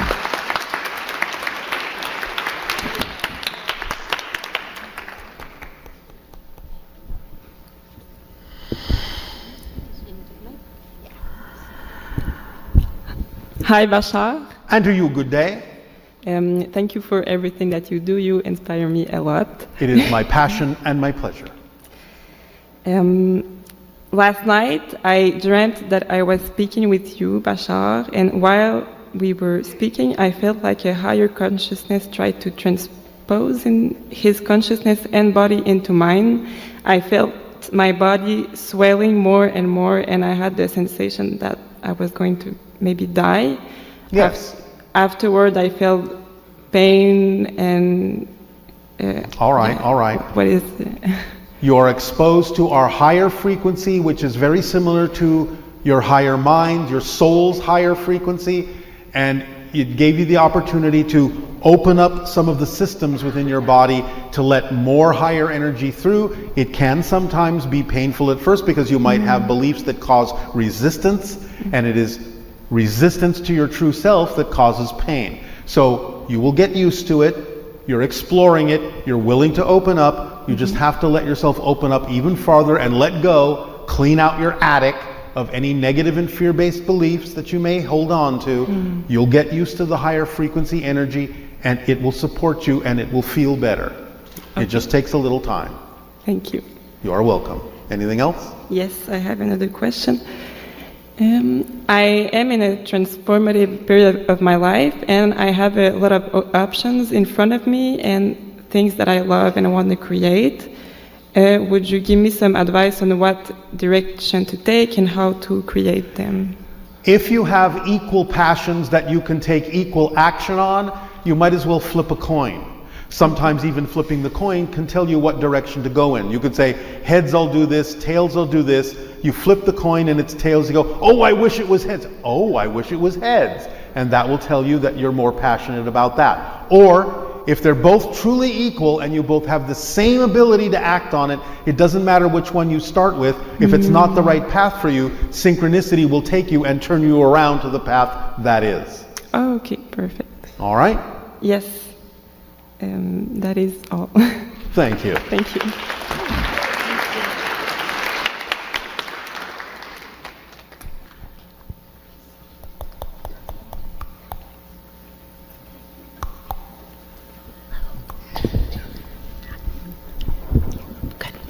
Hello, Bashar. And to you, good day.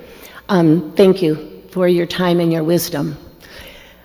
I am here to ask a question about the power of prayer and intention. Yes. There is a young man, his name is AJ. At 17 years old, he suffered a swimming accident that left him paralyzed from the neck down. This happens to be the 1-year anniversary of that accident for AJ. Myself and dear friends, we work with sound and energy, and we go and work with AJ once a week with sound healing, meditation, prayer, and energy. Yes. We place ourselves in a position of seeing the reality of AJ walking, and AJ has made tremendous progress in the year. He's a good teacher to train you to do these things. Absolutely. And my question is this. We believe that AJ will walk. We see him walking. We see the progress in him, and his belief system is changing, where he is beginning to understand that this has happened for him and not to him. I guess my question is this. Through the power of our belief, can we help in any way to raise his vibration to the place where he heals? Is even our job? I guess I want to know the power of prayer. All healing takes place when the vibration given off by the healer is matched by the one to be healed. Everyone heals themselves by being willing to match that vibration. The progress you see in him will be representative and reflected by the progress in you in learning to raise your vibration to give off the healing vibration that his soul will recognize as the trigger point and the moment when he is allowed to know that your lessons have been learned, taught by him, to the point where he no longer needs to teach you those lessons and can then heal himself. The power of prayer is simply the idea of appreciation and gratitude in the moment for what you have and what you're experiencing. It is not about asking for something you don't have. Prayer is a present state of appreciation and gratitude for what is and what you're learning in the moment. And that's what will move you forward to higher and higher frequencies of energy that will represent ultimately the healed state. Thank you. Is that it? That's it. All right. Question number 2, Anne and I came up together for one question each. My friends who are here with me today, we like to travel to places like Sedona and other high energy type of destinations. Yes. We feel very drawn and called to these areas. Yes. And I'm asking specifically about a experience that happened last fall in Sedona at the airport Mesa, where my friend and I were stargazing and kind of UFO-like, hoping to connect. Yes. And can you confirm the contact and possible, I guess, download or something that occurred? Yes, we can confirm it, though there may not yet be a complete understanding of what you received. You may still need to process a little bit to get a little bit closer to the mark of specifically what you received. But yes. And what about the shape-shifting of the ET and taking the form of the snowy white owl that landed next to us? Often, certain ETs will telepathically present themselves in the form of an owl or other animals, just so not to freak you out. Just so you have something familiar to relate to, but yet can sense there is something odd about this. And can you perhaps recommend a location to visit for more of these types of encounters? In Sedona? Sure. Bell Rock? Been there. All right. But you haven't been there now. We spent much time there. All right. Do you want a different location? Yes, please. Upheaval Dome in Utah. Thank you. Thank you, Bashar. You are welcome. Or, if you're really open to a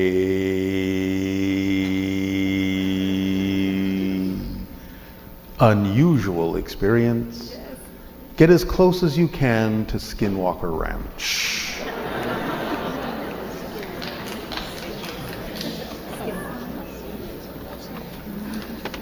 It's one of the strongest portals in the area.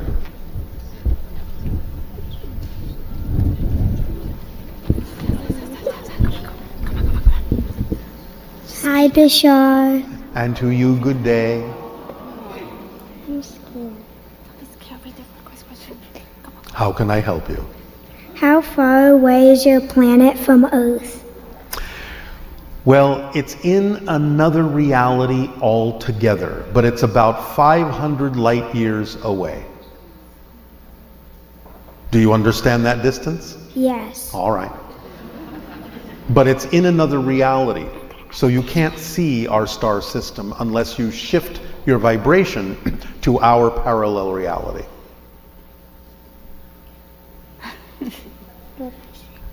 Who was here before us? Who was on Earth before you? Yes.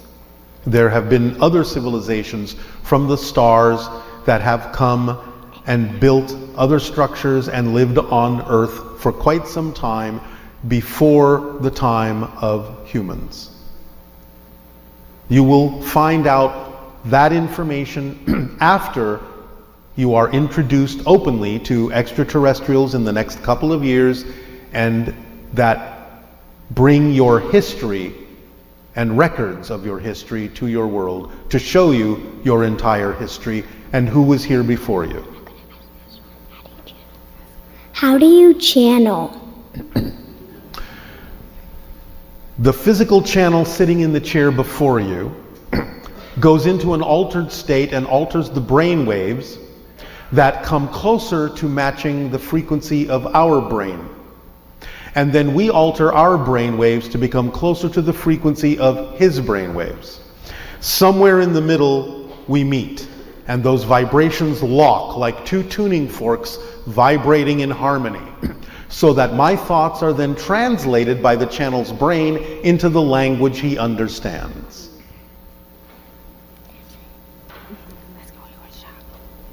Where do you guys shop?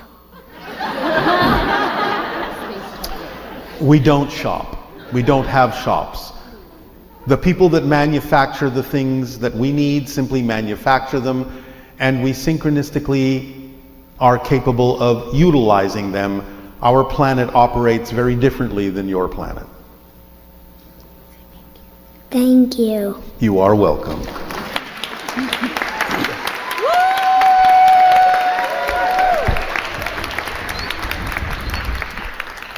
Do understand that this child will grow up in a world where ETs exist all the time.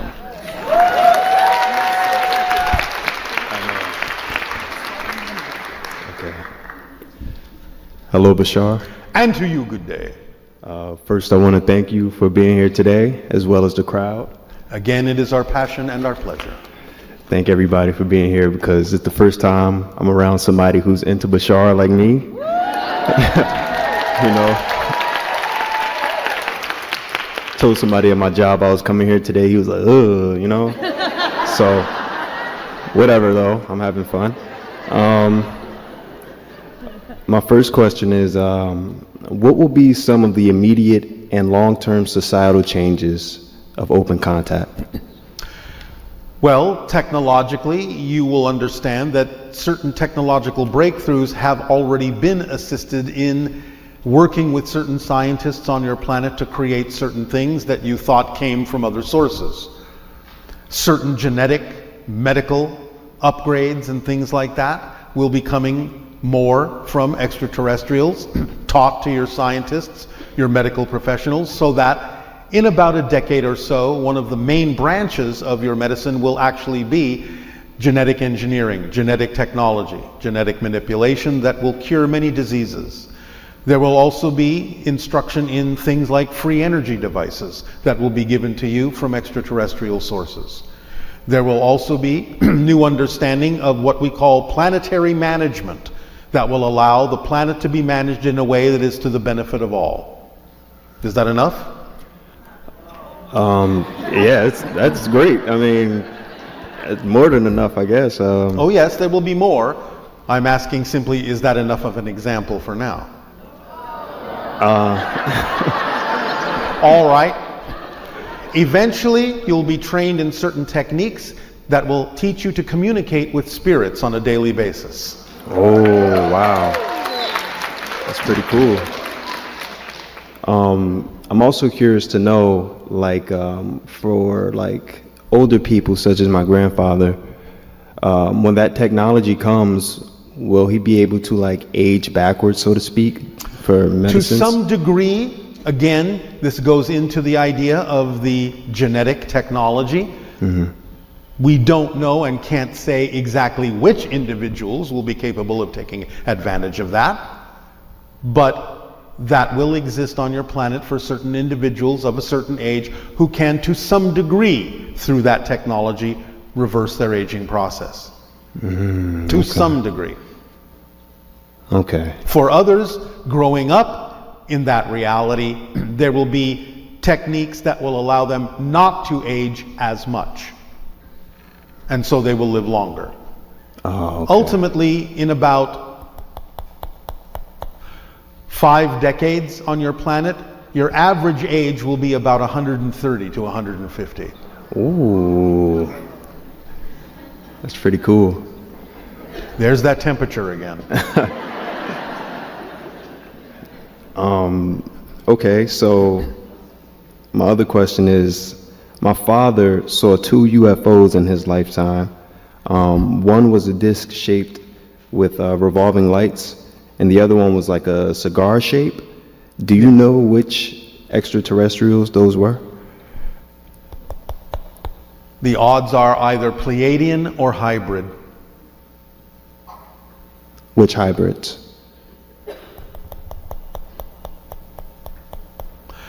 The hybrids that take care of the children that will come to live and have begun to come to live among you. The hybrid children. Oh, okay. Many hybrid children are already among you, although you do not know it. They have been introduced into your society through many adoption agencies. The parents don't even know they're adopting hybrids. So but they will.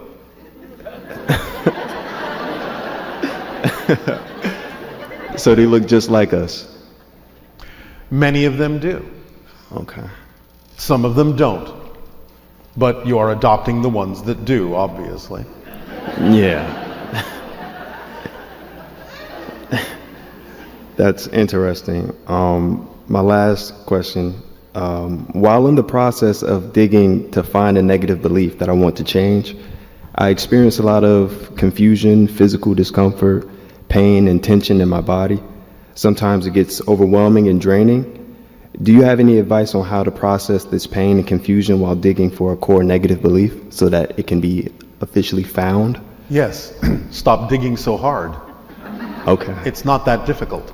All you have to do is ask yourself why. Why am I holding on to something? Because remember, you don't hold on to anything that you don't believe serves you in some way, shape, or form.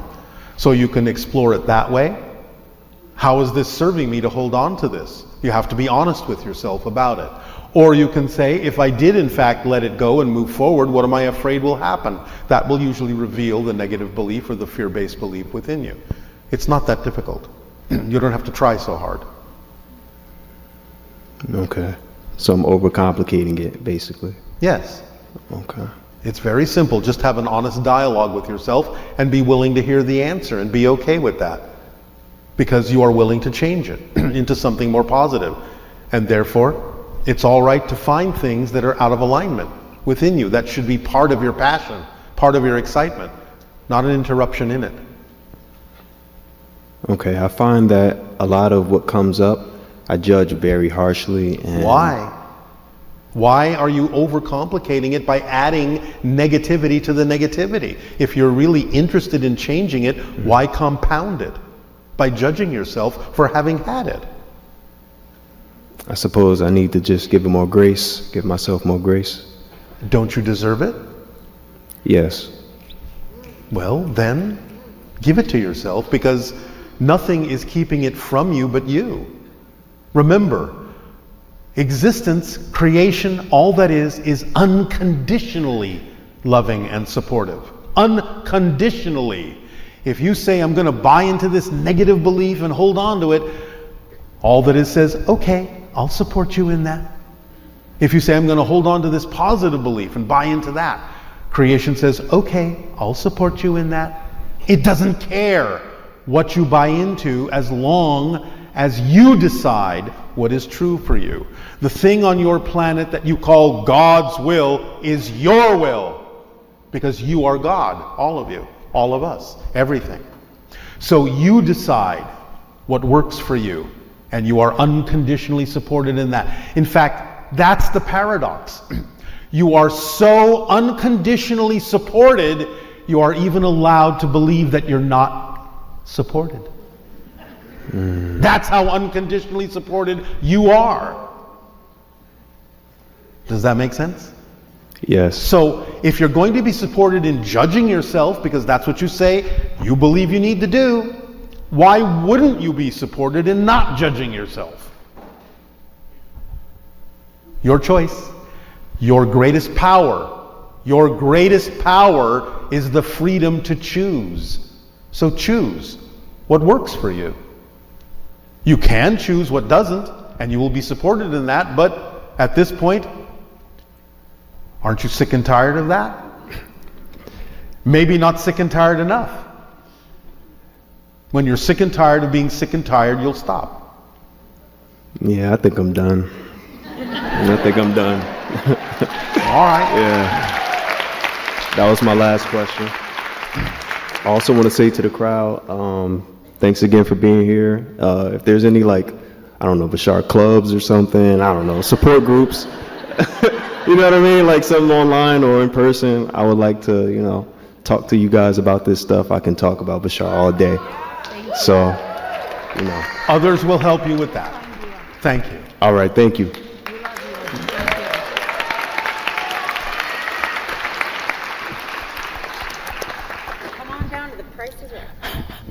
Good day, Bashar. Good day to you. It is to my understanding that if you were to share with me my frequency level, that frequency level would go down. This being said, I have two questions. One, why is this so? And two, if I calibrate my own frequency level or my reflection of someone else's frequency level, would this also be true? The reason it goes down is because you have some insistence on knowing what it is, and it temporarily drops because you're fixing it. Whereas it'll rise again. I'm just saying this is a temporary thing because when you ask a question like that, instead of just using your frequency to act on your passion, you are kind of isolating it in a way that actually lowers its frequency in order to measure it. That's just a natural result of focusing on something. It sort of freezes it and doesn't let it really continue to rise.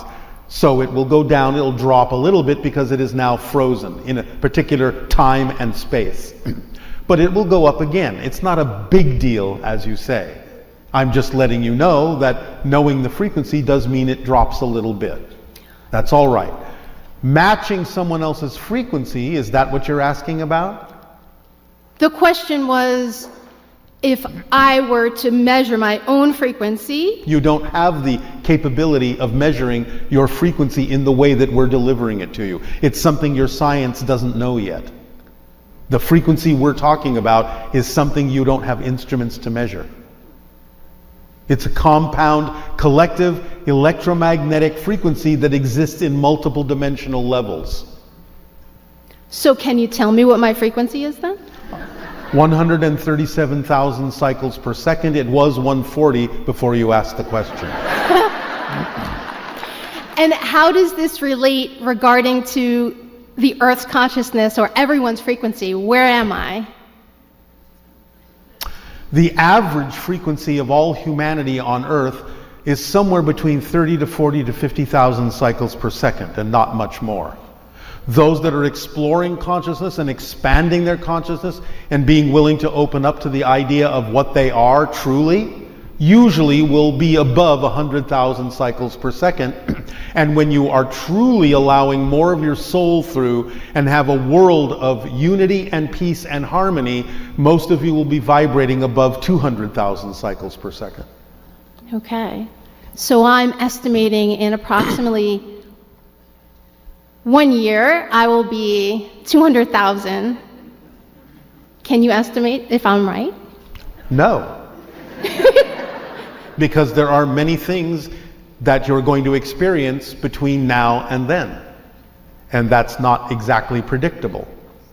But the idea is that you will continue to rise as long as you continue to act on your passion. This is another reason we give you the formula, because acting on your passion raises your frequency. What happens when you raise your frequency? You become a more receptive antenna to higher frequency information and assistance from others. So the idea is just keep acting on your passion. Your frequency will continue to rise. If it needs to lower for some reason, it will be only for a positive reason of making sure that you don't leave anyone behind by going to their level to communicate with them and giving them information that could cause them to then raise their frequency along with yours. So there could be positive reasons for dropping your frequency level. But the idea is that in general, as long as you keep exploring and the more you are yourself, the more you act on your passion in service to humanity, your frequency in general will rise.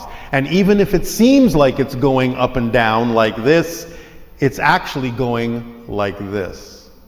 Thank you. Thank you very much. You are very, very welcome.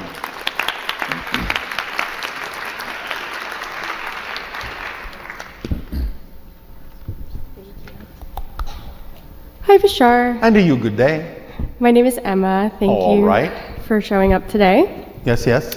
I have a few questions. The first is, what is the usefulness of cultivating extra perception and other esoteric abilities, such as remote viewing, channeling, communicating with spirits, mind-to-mind communication, astral projection, lucid dreaming, clairvoyance, cognizance, and audience?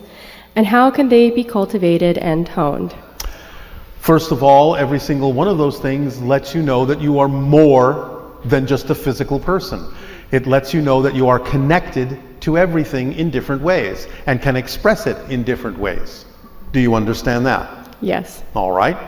And therefore, it allows you to experience more of yourself, more of your soul, more of all that is in the ways that are relevant for you to experience and express that in physical reality in ways that can be of great service to humanity by allowing them to feel more of a connection to source, more of a connection to themselves, and more willing and more capable of serving humanity in its evolutionary path.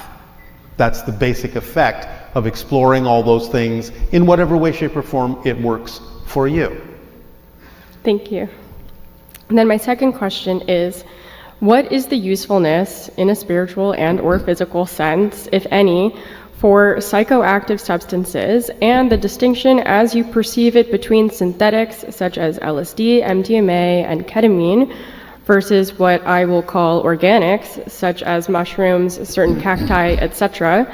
And more specifically, what is the useful application of certain master plant diets that personally I feel called to complete? The teachers of the earth, what you call the natural altering substances, are teachers that help you understand how to see into other dimensions, how to perceive beyond your physical world, how to know there is more than just this physical universe.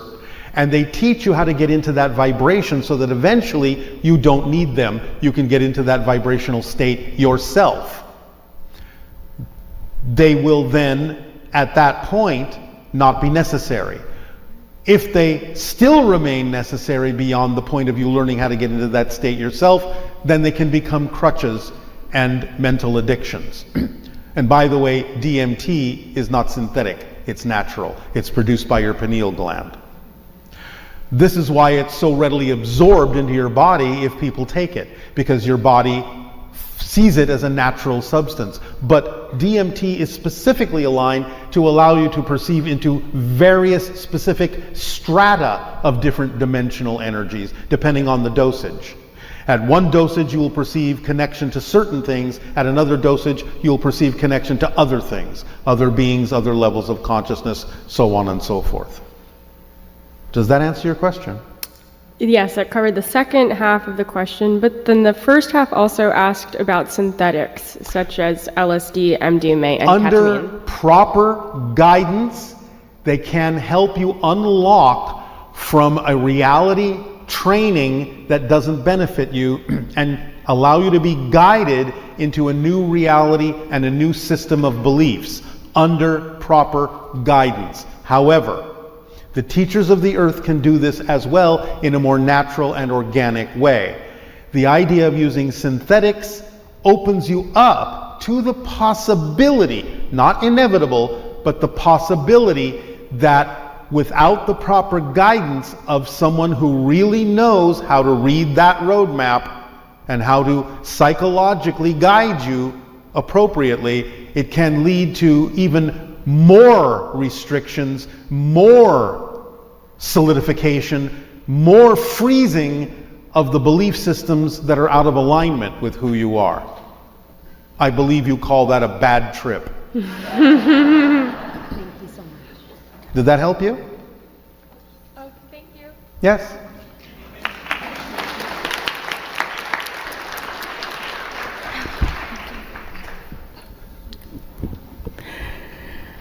Hello, Bashar. And to you, good day. And hi, everyone here. I'm so in love with everyone here. So are we. And that is the secret to telepathy, because it's actually telepathy. When you are in love, you know exactly what each other is thinking because you're on the same wavelength and having the same thoughts at the same time. You're not reading someone else's mind, you're reading your own mind, but you know what others are thinking because they're on the same wavelength at the same time. It's beautiful. Thank you. Yes. A few years back, in 2011, I was attending a school in Manhattan where we studied something called the Meisner technique. Yes. At the same time, I was also studying A Course in Miracles. Yes. Which teaches detachment and breaks all social conditioning. I had what was termed a psychotic break, and I didn't feel psychotic at the time. I felt more awake and alive than I've ever felt in my life. I was super aware and super conscious of everything. All right. You may simply have had a psychic break. Yes, that makes more sense. I know. Thank you. At this point, I feel like a lot of veils were lifted. I was seeing ships in the sky. I was experiencing beings that no one else was able to see. I was following the energy, following my heart. It led me to White Plains. I had no idea. My phone died. I had no money on me. It was like the perfect storm, as one would say. My parents got a phone call. I was taken to a hospital. I was in a train station where I had apparently fell asleep. I remember a team of people there. It was almost like they were a medical team. I remember hearing them whisper, "I think she's going to be okay," and that I didn't understand that at the time. I still don't thoroughly, but I don't know what exactly happened. My parents picked me up. They said I was going to be a vegetable in the hospital. I was in a coma for 3 days. Yes. I have no idea what happened. You were reset. You were assisted by guides on a spirit level to reset you so that you could function with the higher energy that was being delivered to you. So you could process it properly and allow you to understand that now that you have extended your senses, you can see things that were heretofore invisible to you, that are around all of you all the time, but that most people simply do not see. So you were given an opportunity to balance this out so that you could process this and therefore apply it in your life in a more pragmatic and down-to-earth way. Did I die? In a manner of speaking, but not literally physically. But you did allow yourself to transition to another plane of existence so that you could be adjusted. Okay, that's what it felt like. Felt a lot like yes, a death, but in a rebirth. Yes, it is more of a resetting. That's what we were saying. Okay, thank you. You are welcome. I've been very open and sensitive to, I work with children with autism for about 15 years, and it's been very helpful in that situation. Yes, that's not surprising at all. Thank you. One more question. Yes. My daughter, she's 7. She had a dream about 2 years ago, and well, it wasn't a dream, it was an experience, a visit. She said that she was visited by 3 angels with long white flowing hair and purple eyes and white skin, and they were beautiful, and when I asked her if it was a dream, she insisted it was not a dream, Mommy. And I have seen these beings before as well, had been with them before. I vaguely remember from dream states, and I was just wondering who they were and what they're doing with her. They're part of both of your spirit teams. They are a type of angelic being, but also kind of a hybrid of extra-dimensional being as well. But they are very helpful. Can you tell me what they're helpful specifically with? A lot of it has to do with the idea of resetting and setting you on the path of vibrational resonance that has to do with what you chose to experience here as a soul and preparing you for the introduction of other beings from other realities. And for my daughter as well? I'm talking about both of you. Okay. Thank you very much, Bashar. You are very welcome. Too. Take a deep breath and let it out. Do it again and let it out. One more time and let it out. All right. Ha'atu. I love you. Thank you. Thank you. One moment, one moment, one moment.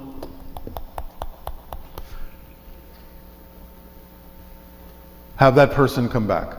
Come back. Are you planning a trip somewhere?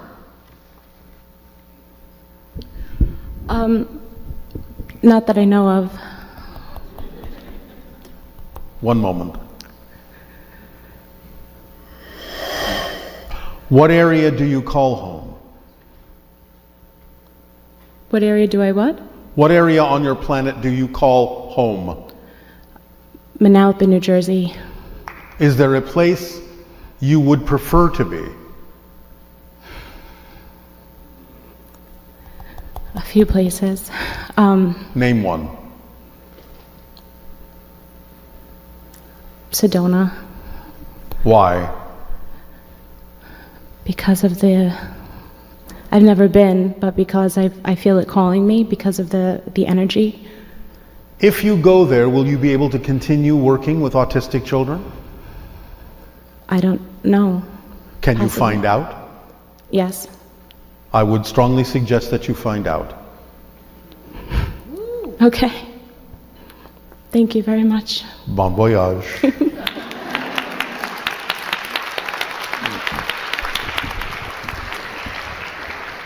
So we have run out of time. Oh, have we? By the watch I do not wear, I guess you are right. Okay. We thank you. At this point, we will allow you to take a break so that you can prepare for your upcoming meditation that will help get you acclimated and aligned to the idea of extraterrestrial open contact in the near future.